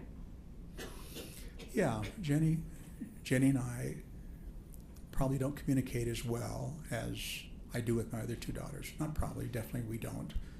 We just have a hard time in that process, and I will not give up. I try to push to keep those lines open, but there's been times when there's been long breaches in our conversation. And yeah, I feel like her protector more than anybody does. So it's been harder for me to transition from being a parent to being an adult, an equal adult. I just feel like I need to intervene more on her behalf and help her. It's been hard. Let's talk about Carlene. We heard her testify last week. She's a catch. Why'd you let her go? In my choice, I wouldn't have, but I had it. After 8 months, I had to tell her to leave. I said, I'm not asking you, I'm telling you, you gotta leave. And Why'd you tell her to leave? I knew she didn't buy into this. She didn't buy in to me not being the same person and coming into a relationship. And I said, I'm not sure I'm going to get back to normal again. And I don't want you to feel like that I'm a crippled vet and you're going to stick it out with me, because I know you would. Half a brain or whatever. I know you would, but don't do it. You need your life. You run right now. And it was a sad time for both of us, I know. And she's in a great relationship with Bill now. And that was the purpose. And I think better than what I would have brought, honestly. It's hard to admit that, but it's true. Council, would this be a good place to take a break? Sure. Okay, we'll take a short recess.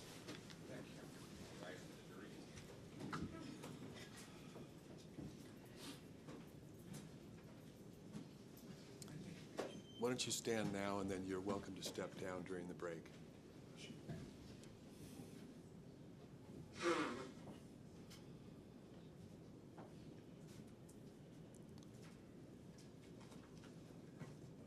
Council, would you approach the bench, please?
It's less than smooth. And what I'd like to do and what I've done in prior trials is actually move to publish the deposition and then bring up on this the highlighted sentence and answer, because it's really slowed things down.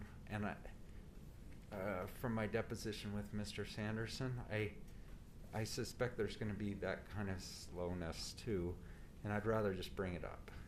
Any issues with that? Yes, Your Honor, we don't think it's proper. We'd rather do it the normal way, which is they read the deposition, but they don't show it. I think I'll permit it because this is a party, and under Rule 32, it can be used for any purpose. I thought he meant for the other witnesses. And as long as, you know, the section that you're using for impeachment, Mr. Owens, is the only section that's appearing up there. Okay, that's a James issue, so we'll do it. All right, yes, we're okay with that. I thought he was talking about some of the other witnesses that were preparing. You see, last night we thought we'd find out if Carrie Oakes was going to be offered. We could bring in the jury. Pardon? We could bring in the jury. Okay, Let's call them in. Get moving.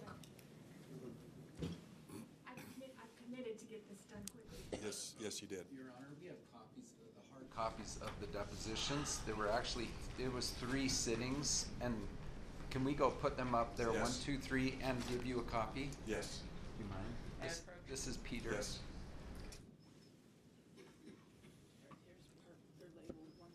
These are for the court?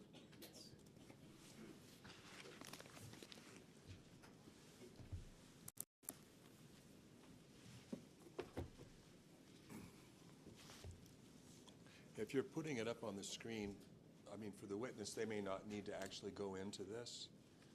That may save you some time. But put them there just in case the witness needs them.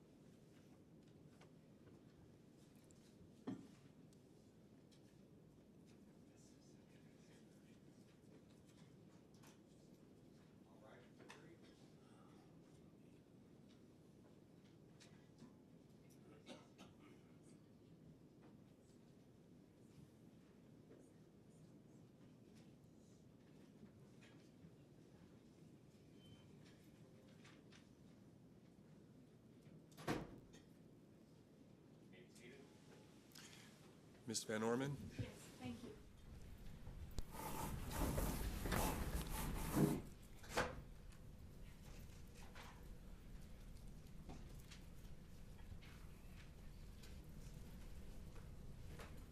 We've had trouble with that chair. Oh, It wasn't you who broke it.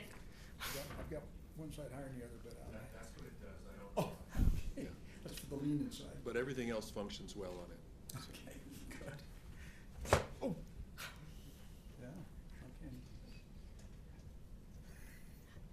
Tell you what, just leave it. We'll work Move on. around it. Move on, yes. Okay. All right. So let's get back to some of the things that you've noticed. We've heard from others, but I want to hear from you. Yes. Have you had any type of anger issues since the collision that you've noticed?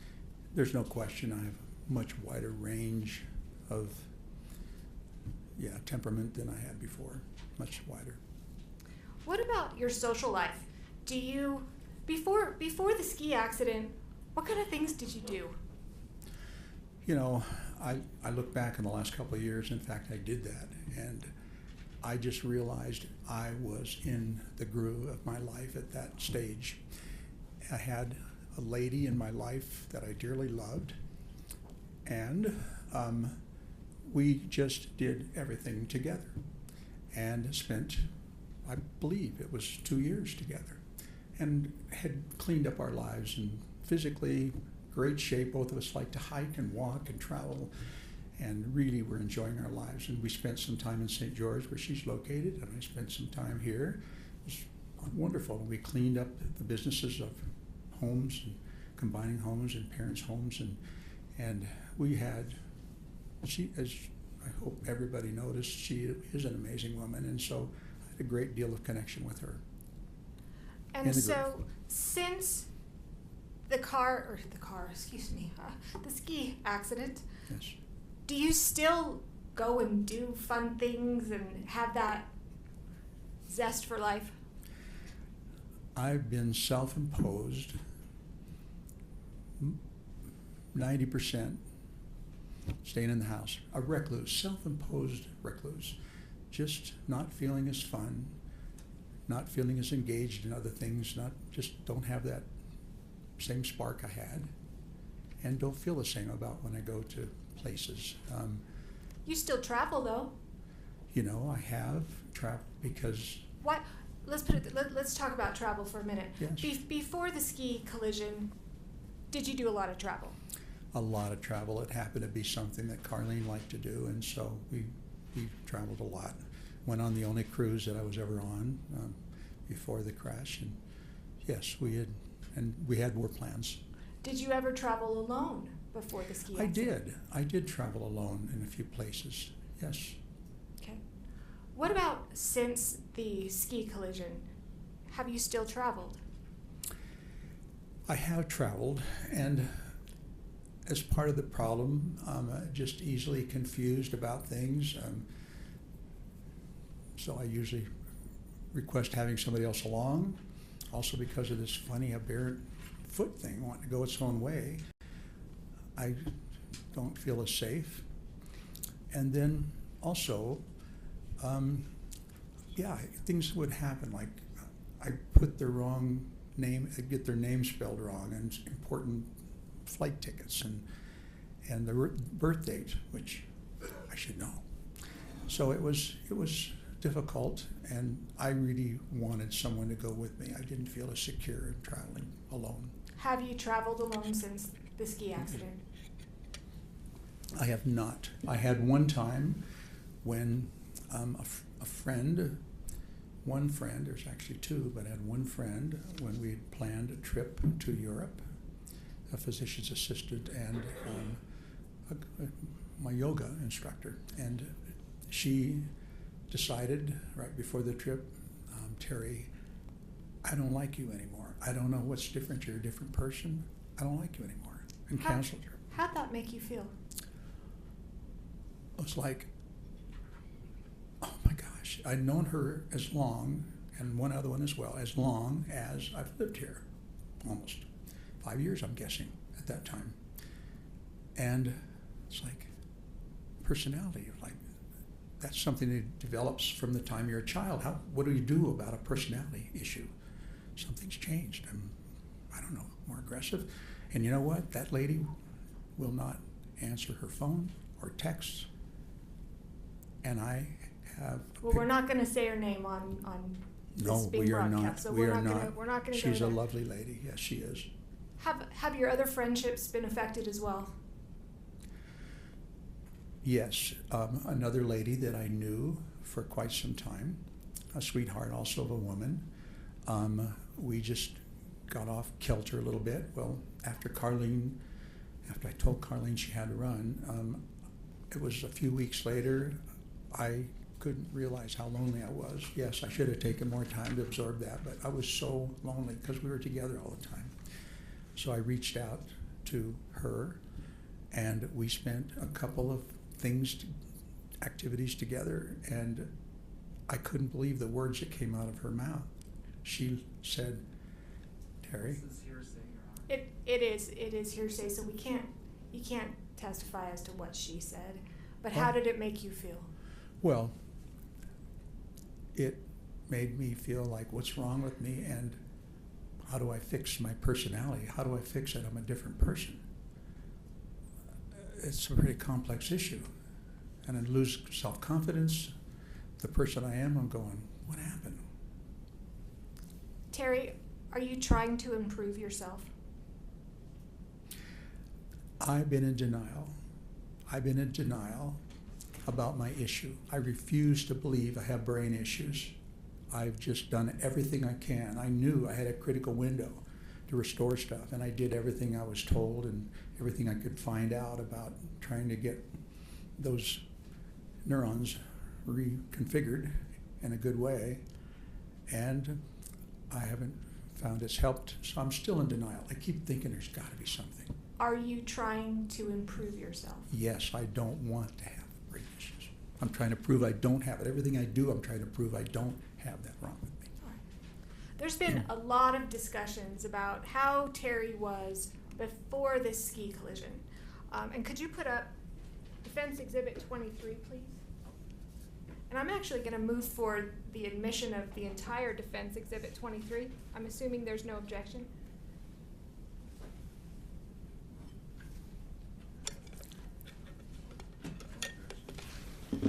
Does any of this need to be redacted? So,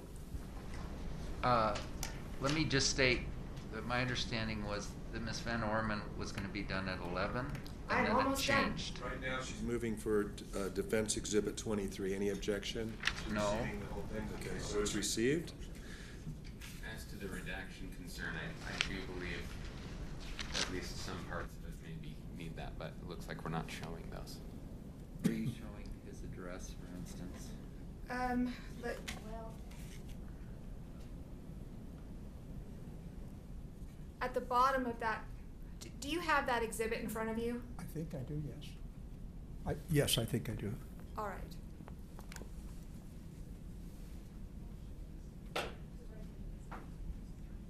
Don't go as far as the address showing, please. There's the address there. Yep, thank you. Do you see where it says chief complaint down at the bottom? Yes, I do, yes. It says regular visit? Yes. Was this a regular visit that you were attending with your provider? It could be. I don't know. I usually saw her once a year or once every 6 months, so if that's what it says, I believe that's... Okay. And just for reference, Terry, I know you weren't here, but this is the I'm Getting Old exhibit, the I'm Getting Old visit. Could you go to the next page, please?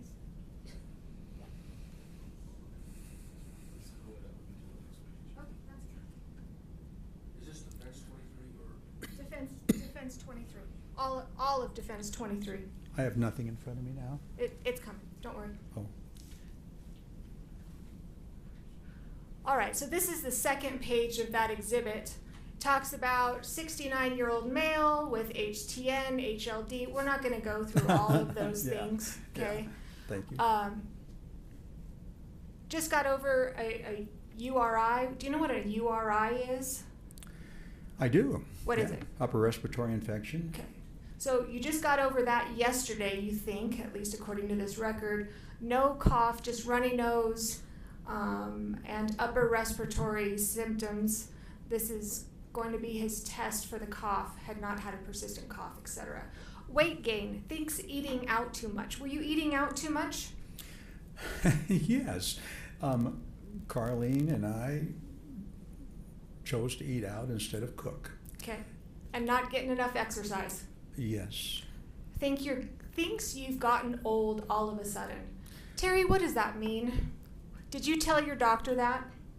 You know, I relate it to the URI. If someone who's just gotten over a viral or bacterial infection, either one, over 2 weeks with a cough and just feeling worn out, I wouldn't doubt I wouldn't say something like that. And in fact, it says, does not think depressed, mood is good, just not doing the things you used to, but also thinks you're going to start skiing again and reinstate your gym membership. Did you have a plan? Yes, I absolutely did have a plan. All right. And that's all I need for that. Talk about planning, and I meant to ask you about this before we move on. Do you know what executive functioning means? Yes, I'm familiar with that term actually from before. What's your understanding of what it means? It's the ability to coordinate your actions through your life, to be able to put things together, make decisions about them, get things done, and be efficient and effective, and be able to multitask and be effective, efficient and effective.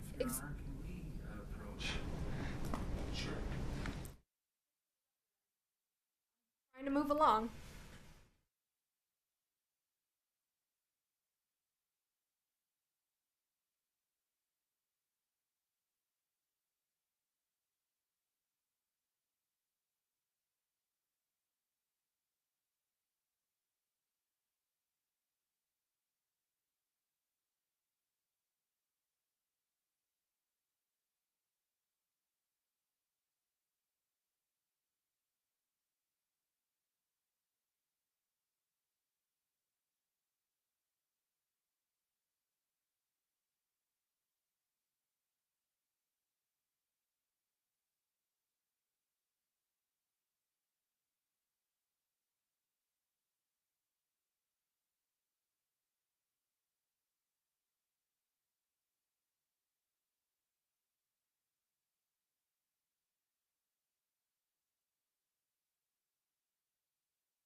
So Terry, you were talking about executive functioning. You kind of gave what that means to you. It looked like to me from Exhibit 23, you were able to make a plan in your life and kind of follow through with that. Have you been able to do that since the ski accident? The examples of not being able to do that are one of my collections. I keep track of all the things I want to do and can't do, and there's thousands. There's at least 12, I guess I should say 1,200 or 1,500 items on my to-do list. When I look back to 2016, it repeats every day, whatever changes I make. I look back to 2016 and there were half a dozen back there, which is Stephen Covey's rule, right? That's what you get done. You mark them as priorities and get them done. It's just now continuous stuff I don't get done. And I can't tackle because I can't figure it out. It's just goofy. The things that I could do, I was really handy. My dad was a handyman. And I learned, and I have the tools. I have an example. You know what? I would love to hear the example, but I have made a promise. Go for so it. I want to shift gears. Let's do it. At some point, after the ski accident, some time passed, and there was a press conference that was held. Yes? Yes. Okay. I wasn't involved in that. I wasn't even your lawyer at the time. Was the press conference your idea? Absolutely not. Do you know why the press conference was held? Your Honor, that's... Is he waiving his attorney-client privilege? Because if he is, I'm gonna drive a bus through that. What's the objection, counsel? He just violated his own attorney-client privilege, whose idea it was. Objections overruled as to relevance. What is your understanding as to why a press conference was held? We understood and we agreed how important it would be. And hold on. I don't want you to talk about anything that you talked about with your counsel. Thank you. Okay. Did you have an understanding why a press conference was held? Yes. I knew that it was very important to have a video of that particular activity. It would just be convincing and would settle this beyond all doubt. Like a GoPro. Exactly like a GoPro. But all the other cameras up there had to be somebody. And that's what I knew. In fact, I even looked recently and put up a notice at Deer Valley if anybody had a copy. After that press conference, did any GoPro videos surface? No, none. Have they ever? No, never. Terry, did you cause the ski collision with Miss Paltrow? Absolutely not. I swear to my God and my family and my other Father in heaven, it's like, no, I did not. Why did you bring this lawsuit? Your Honor, can we strike like religious oaths here? Sustained. And Why did you bring this? The jury this? should disregard the last part of the last response. Why did you bring this lawsuit?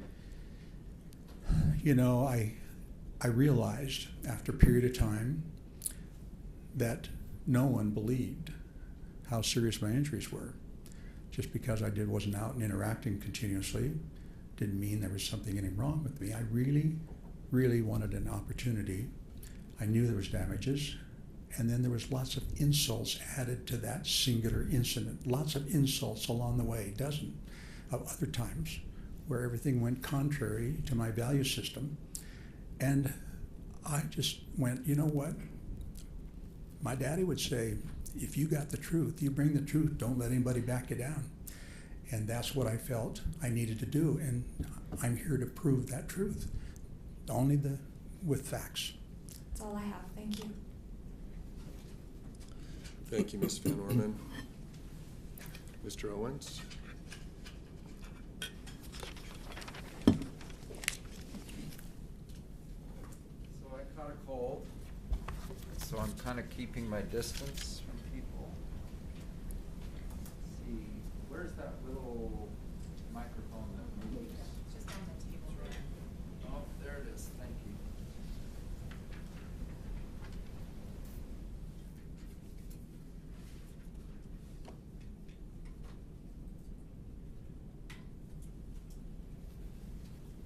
Sorry, I'm going to be wiping my nose a little. And with this climate and dry air, I might have a bloody nose. Yes.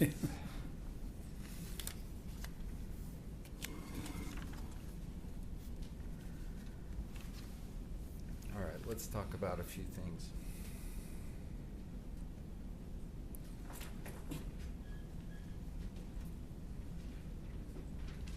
So we're not going to get done with you today because we have witnesses this afternoon, but I think we can go till noon. Is that all right with you?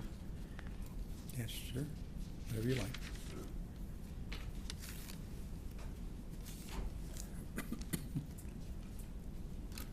Did you ever say to me,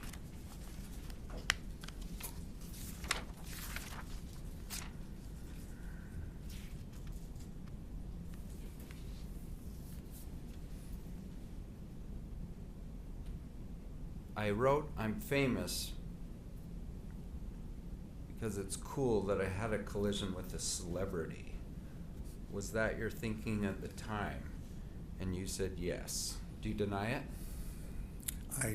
Not if you have it on record, no. I don't deny it. I don't remember it. But well, let's go to page 15. Can you bring that up? Move to publish the deposition. Your Honor, he said he doesn't deny it, so why are we publishing? Because he earlier denied it. I'll overrule the objection and permit that portion of the deposition to be published. May I ask when this happened? Sure. Like 1 hour ago, 2 hours ago, you told this jury, I've never thought it was cool that I had a collision with a celebrity. Do you recall that? Yes, I guess I did say that, absolutely. And that's not a true statement, is it? You have said this in your deposition, true?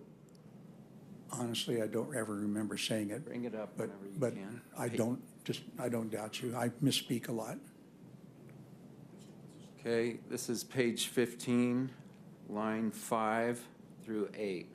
So the words, I'm famous, this is my question, seem to say, I think it's cool that I had a collision with a celebrity. Was that your thinking at the time?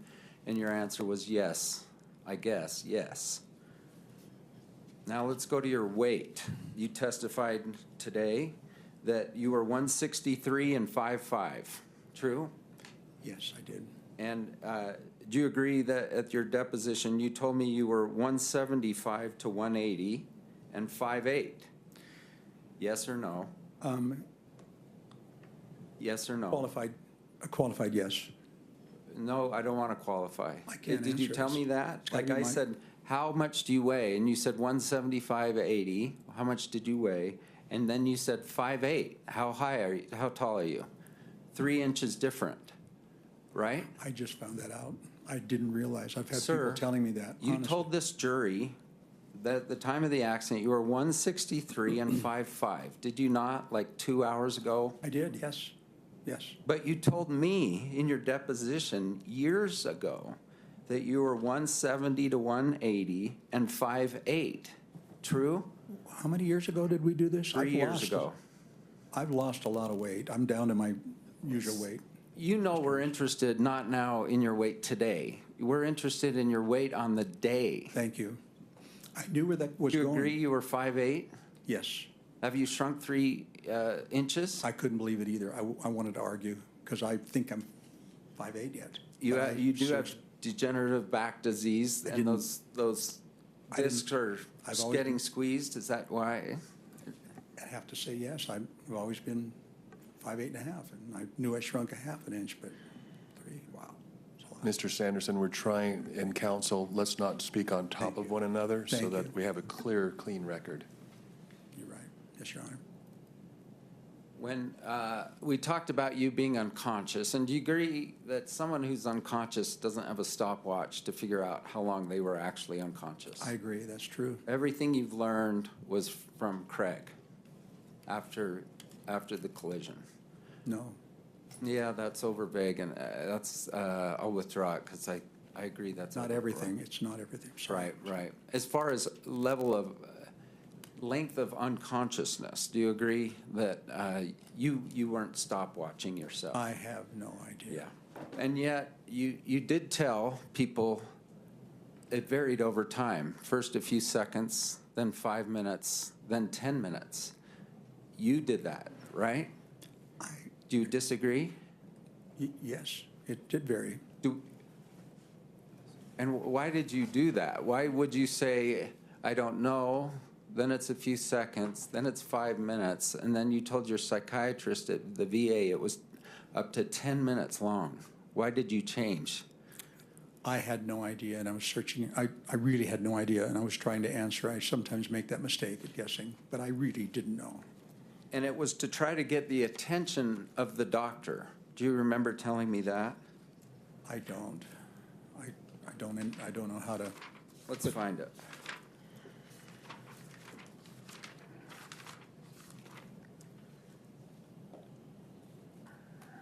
What's the date? Let's go to page 95. Which deposition, 1, 2, or 3? 1. They're all cumulative, so the page will tell you that. Page 95, starting at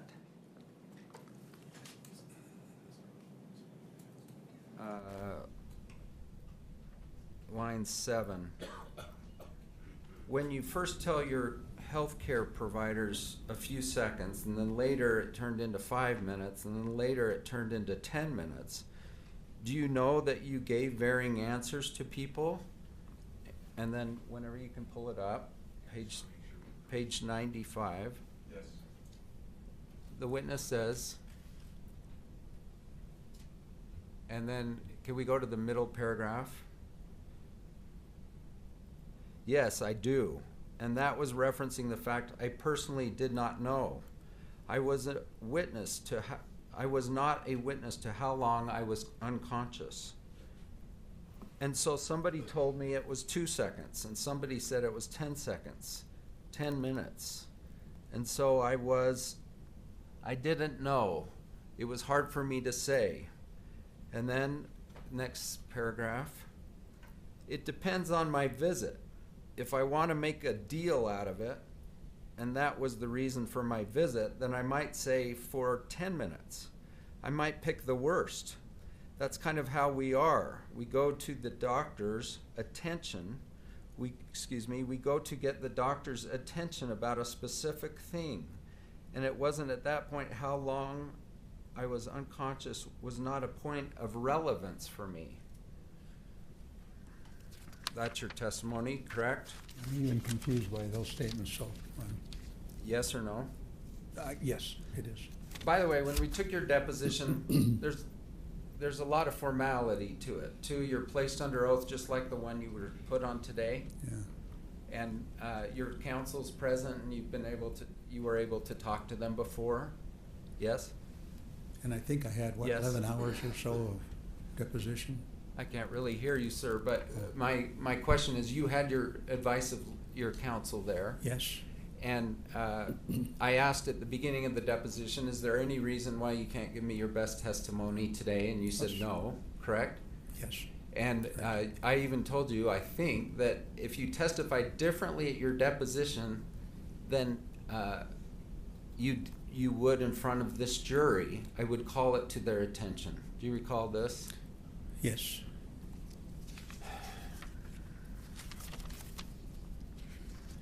And you took an oath, and you then had the opportunity to make any changes to your deposition transcript. Is that true? Yes. And did you? No, I don't remember making any changes. I think I made 2 with you. I said 2 corrections and that I remembered. Okay. You And didn't. you You took didn't them. make some, and counsel told you let's not submit those. I haven't looked at these depositions at all. Not at all. Do you dispute that?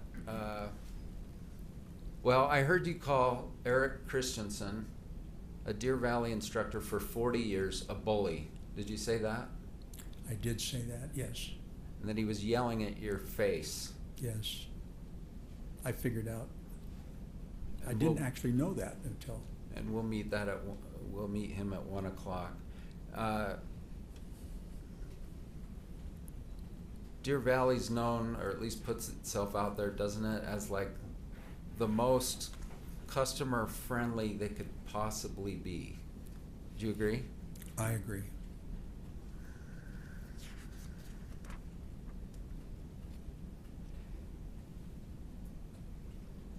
Were your skis on or off at the end of the collision, do you know?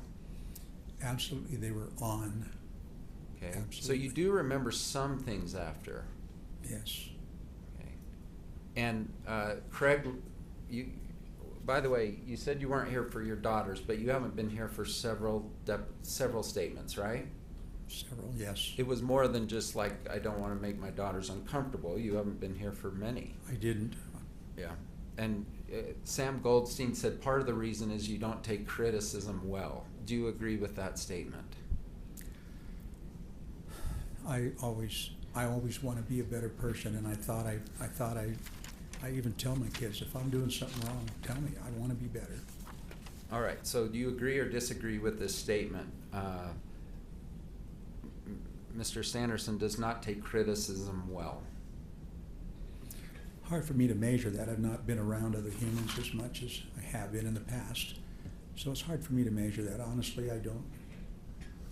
Do you agree that when Whitney came with the toboggan, Mm-hmm. she asked you what happened, and you said, I don't know. Do you agree with that statement? If that's on the record, I don't disagree with it. I don't remember that particular part of our interaction. I just remember she said something to me, and it's the first question, right? Ski patroller comes up. By the way, you've hurt yourself before skiing, true? never needing help, right? Before this incident, though, you injured your knee. I had when I first learned to ski that first year. All right. Beaver. Mm-hmm. So you don't dispute that the first thing Whitney asked you was like, how are you?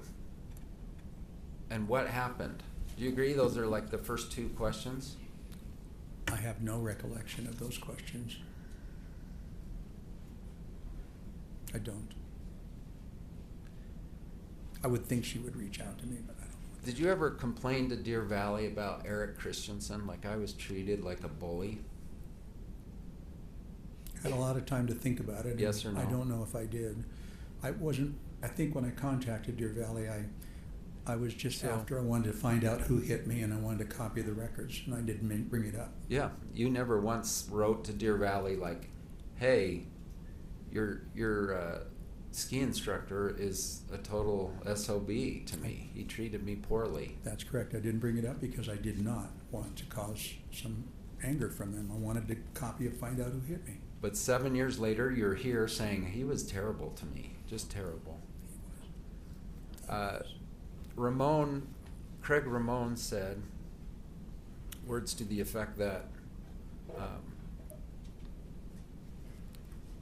Christensen said to Ramon, your buddy took out Gwyneth Paltrow. Did you hear those words? I did.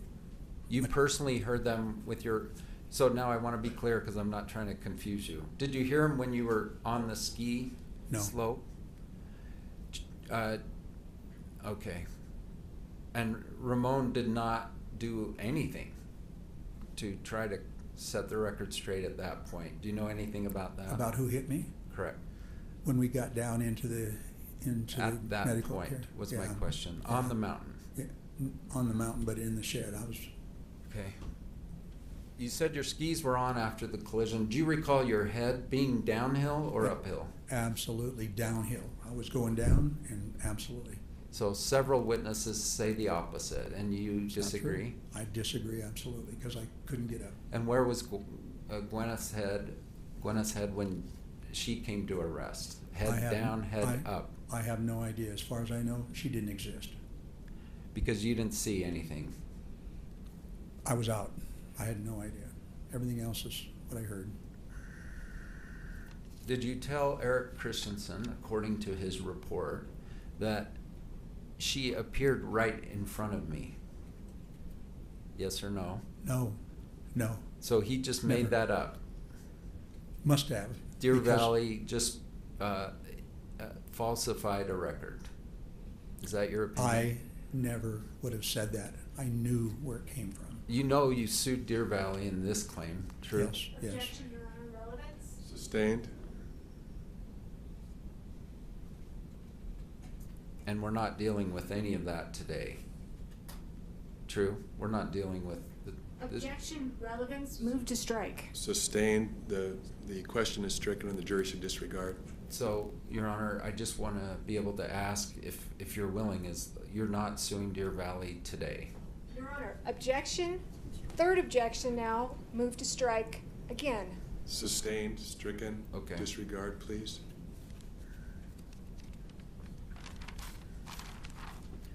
I hear you saying you were flying through the air after she hit you. Did you say those words? Yes Today? Or, yes or no? Today? Today. Today I did.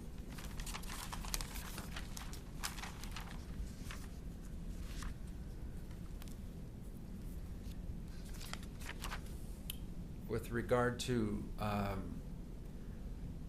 relationships prior, you had 2 divorces, true? I did, yes. And then was it about 10 years of just dating various different other women? I guess I wouldn't know exactly. Wouldn't be unreasonable, maybe. Well, I'm just saying if the incident occurred in 2016, when was your second divorce? About 10 years 30 earlier? years ago. I'm thinking 30 years ago, I'm thinking. Yeah. All right. So, I mean, it's nice that Carlene, you'd found a nice partner, but you were not engaged. Is that true? We were not. And That's she where we was had- actually living hundreds of miles away from you? We went back and forth. It's 3 hours, 4 hours maybe, the most. A couple 100 miles, I think, isn't it? I don't know. St. George.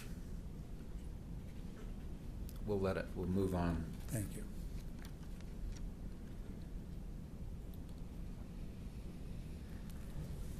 Do you recall saying that you agreed that saying I'm famous was a crazy thing to say? Agree? Absolutely, it's not me. I don't buy into that. But it was you, right? Just to be Right. clear. When you say it wasn't me, it was in fact you. It's the other personality that's inhabiting my body right now. And you blame Gwyneth Paltrow for that. Yes, no question. Do you recall having a kind of a stroke event like 10 years or so before the incident? Yeah, but that diagnosis has been changed. But it's an ischemic retinal occlusion? Probably due to a migraine. And you lost your right eye in that? I lost some vision in that eye, yes. And that was one of the reasons you retired? One of many. Mm-hmm. Yeah.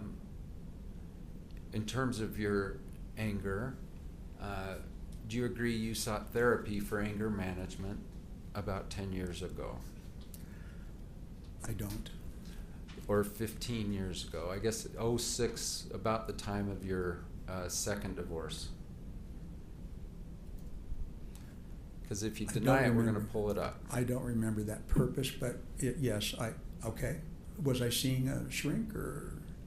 So you I can't don't ask know. me questions, unfortunately. Sorry, thank you. All I'm trying to have you say yes or no, and then we go to documents if we need to. So do you agree that you were seeing a therapist at the VA for anger management about 10 years even before the incident? I honestly don't remember it, but if you say so, I believe you. Yeah, I can't testify. So if you I don't. dispute it, then we go to the record. I don't look at these records. I haven't 5,000 pages. So you don't dispute it? I don't. Okay. And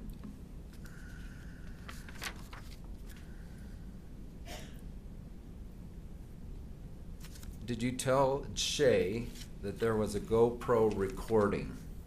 Absolutely not.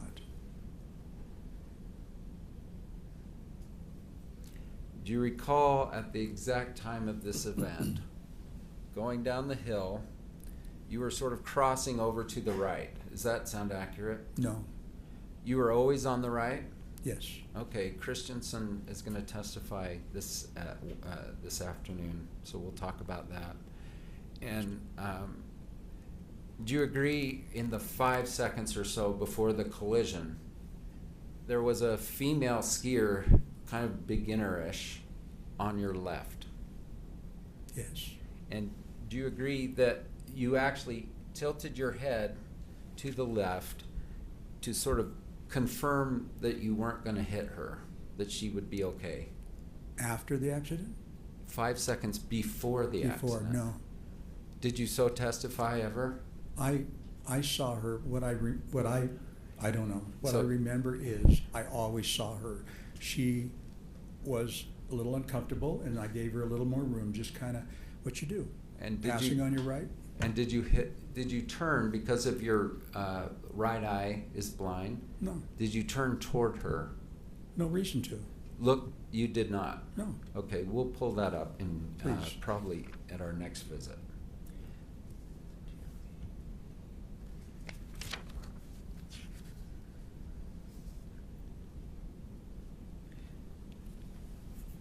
You texted about Whitney, the toboggan person, how happy you were with her. True? I did, yes. Give her full credit. And we've both read it. It's pretty articulate, pretty detailed, right? It is. You knew you were being subjected to a brain test, like a memory test. Well, I'm not. Okay, go ahead. Right? Didn't you tell us that? When she said, I want you to remember some things. Yes, oh yes, absolutely. Okay, you knew you were being subject to a brain memory test. I've never focused so hard. And you came through with flying colors, right? I did. You knew them all? I did. Remember President Trump said they gave me 5 things to remember and I got them all. Do you remember this? I don't pay attention. No. Sustained.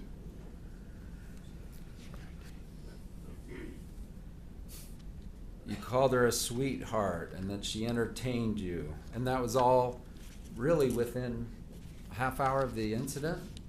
A half hour of the collision? Is that true? I don't remember the time frame. Carlene may have been there by then. I don't know. She was helpful. But it was at the base where the toboggan went down to. Yes. That wasn't, well, tell me, is that at the bottom of Deer Valley or is that a mid-level Mid-level, clinic? I think. I think it was mid-level. All right.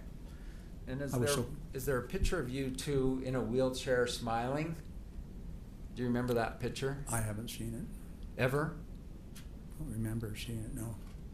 Shay mentioned it, that there was a picture of you, and maybe it was at the InstaCare. Do you remember any picture of you in the InstaCare in a wheelchair smiling? No, I don't. Okay, and I asked you about it, and you said I just smiled because they told me. If somebody says smile. Someone said smile, and you smiled. I don't Does this remember. ring a bell from your deposition? It does not. Okay. But that's. So you took a picture of Whitney, right? I did. Composed that very nice email with all the details, and then you sent it to your group. Probably, I don't say I composed it. I could have had Carlene's help. She may have been there then. And that's, well, you did it though, right? You came up with those exact words. Carlene didn't do that. I may have helped her. Well, she doesn't know she grew up in Michigan, that she's Exactly. won the Deer Valley collision, or the Deer Valley Grand whatever race, right? That's right. All right. She doesn't know that. Do you think Carlene was present at the Deer Valley Clinic? I know she wasn't at the Deer Valley Clinic. No, absolutely not. Okay. No. It was when we got I may have home. misunderstood She you. was on her way.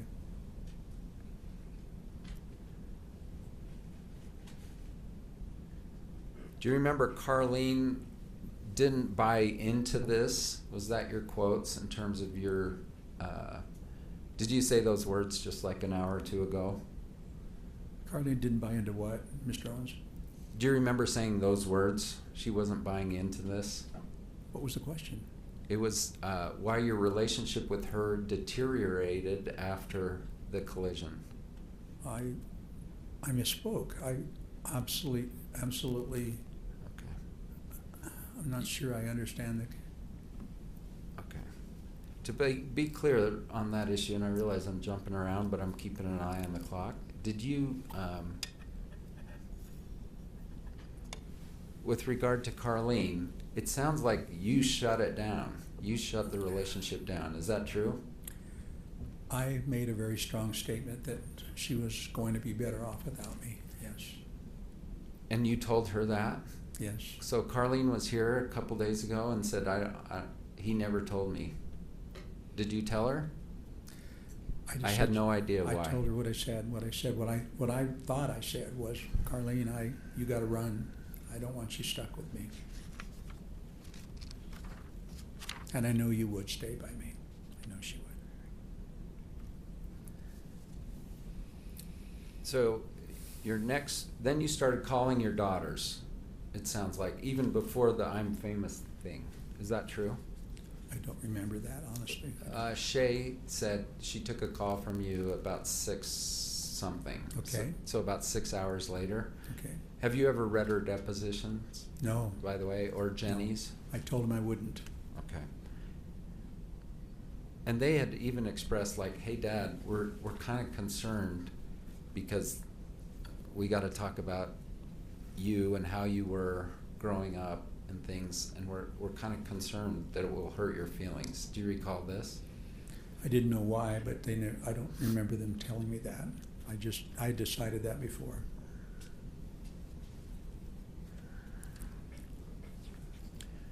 All right, so you're at the clinic. You take a picture. This is at this on the Deer Valley Hill. You take a picture of Ramon and one of the other skiers, and they're all smiles. Did you know that? Boy, that's a little bit. I do kind of remember that. Uh-huh. Can you bring up the picture of Ramon? I do. Sure. Yeah. I believe that did happen. And I don't remember them being smiles. Okay, we'll pull it up here. Okay. And do you have the number D? I'm gonna find it. 1 second.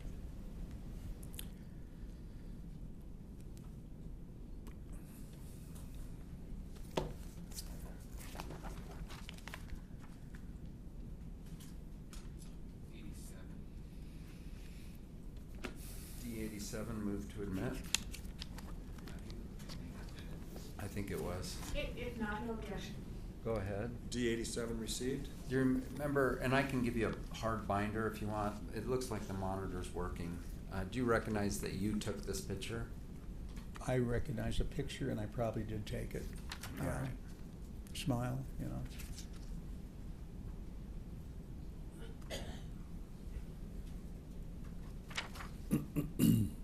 When you went to the InstaCare, do you have a personal memory of that? I really don't. I don't remember if I had an X-ray. It's like. Okay, I think the physician assistant's coming tomorrow, but he wrote no signs of confusion. Oh. Do you dispute that? No, I wasn't there. Not him. Do you agree that in your post-collision talk with Shay about 6 hours after the incident, you told her, "I'm okay"? That would be me. My Yes. parents didn't find out I was divorced until the last day. I don't want to put them through that misery. I don't share my information. All right, so I think that's a yes, but I'm gonna re-ask it because we need to get it clear. At 6 o'clock, just 6 hours after the collision, did you tell your daughter Shay, I'm okay? Yes? Yes. Asked and answered. Thank you. Overruled? And then on the hill itself, with the accident having occurred just in the prior minutes, do you agree that someone asked you, are you okay? That is absolutely, beyond a doubt, wrong.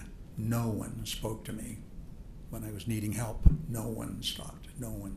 So your testimony is Eric Christensen just sat there and looked at an unconscious man for several minutes? Is that your testimony? Yes, he never said one word to me that I recall. Like, maybe when he got me up. So Ramon, although he did try to change his deposition, did say that at one point you said, I'm okay. Do you dispute it? I dispute it. Now, I never to felt dispute it, okay. you have to know everything you said, right? Like, I know everything I said, and I didn't say it.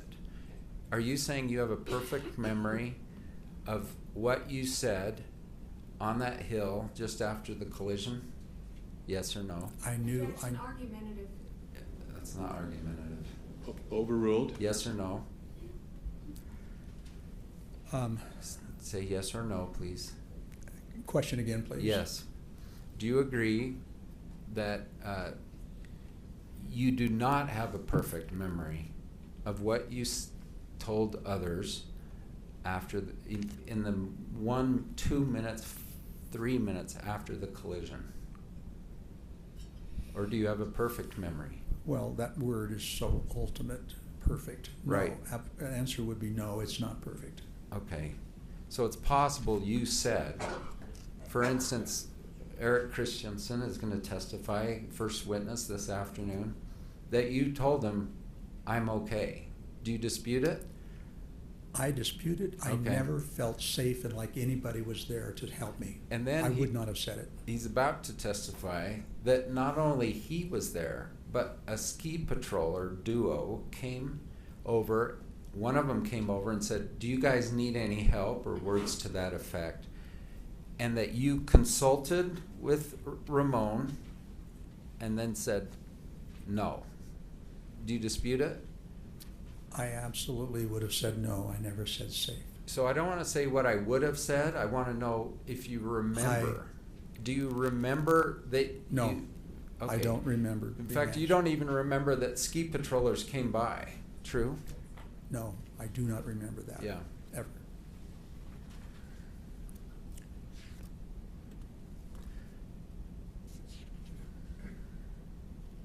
We talked about your right eye, but your left eye also has some severe vision loss. Is that true? No. I see 20/20 in that eye. Did you have a cataract in that eye? I did. And that cataract's been removed Yes. since the ski collision? Yes.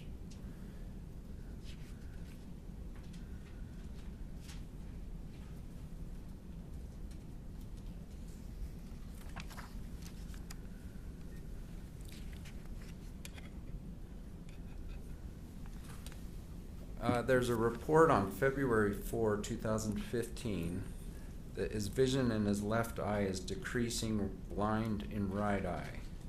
Was your left eye decreasing 1 year before the ski collision? Increasing in visual acuity or Sorry. in prescription? Decreasing. Was your left eye decreasing? Yes, getting less need for prescription, but not the visual acuity. Now, in addition to your stroke, you also had your heart was not perfect. Do you agree? Before the ski collision? Perfect, of course, I couldn't agree with the word perfect, no. Palpitation, you had palpitations, agreed? Had them most of my life. Yeah. No How many fracture. years? 40 years probably. And what's the lay term for palpitation? Is it just It's called unusual beat? It's just a little out of sync that happens when I'm really tired, or if I've been on the treadmill too long or running too long and hard, then it will get a little funny syncope. It's called PCVs. So your beat's off. Is that fair to say? Yeah, but it's nothing. Yeah. I notice it doesn't change. Okay, but you were on 2 different high blood pressure medications. Does that sound right? Yes. And that's because one wasn't adequate. You needed both. Well, Objection relevance. We're going to I can explain if you want, Your Honor, that this event changed. Later witnesses to which this forms part of their opinion? Sure, his overall health, yes. There's no claim that his heartbeat or anything was affected by this accident. Your Honor, he says this has utterly changed his life. Yeah, just a minute. Counsel, would you approach, please?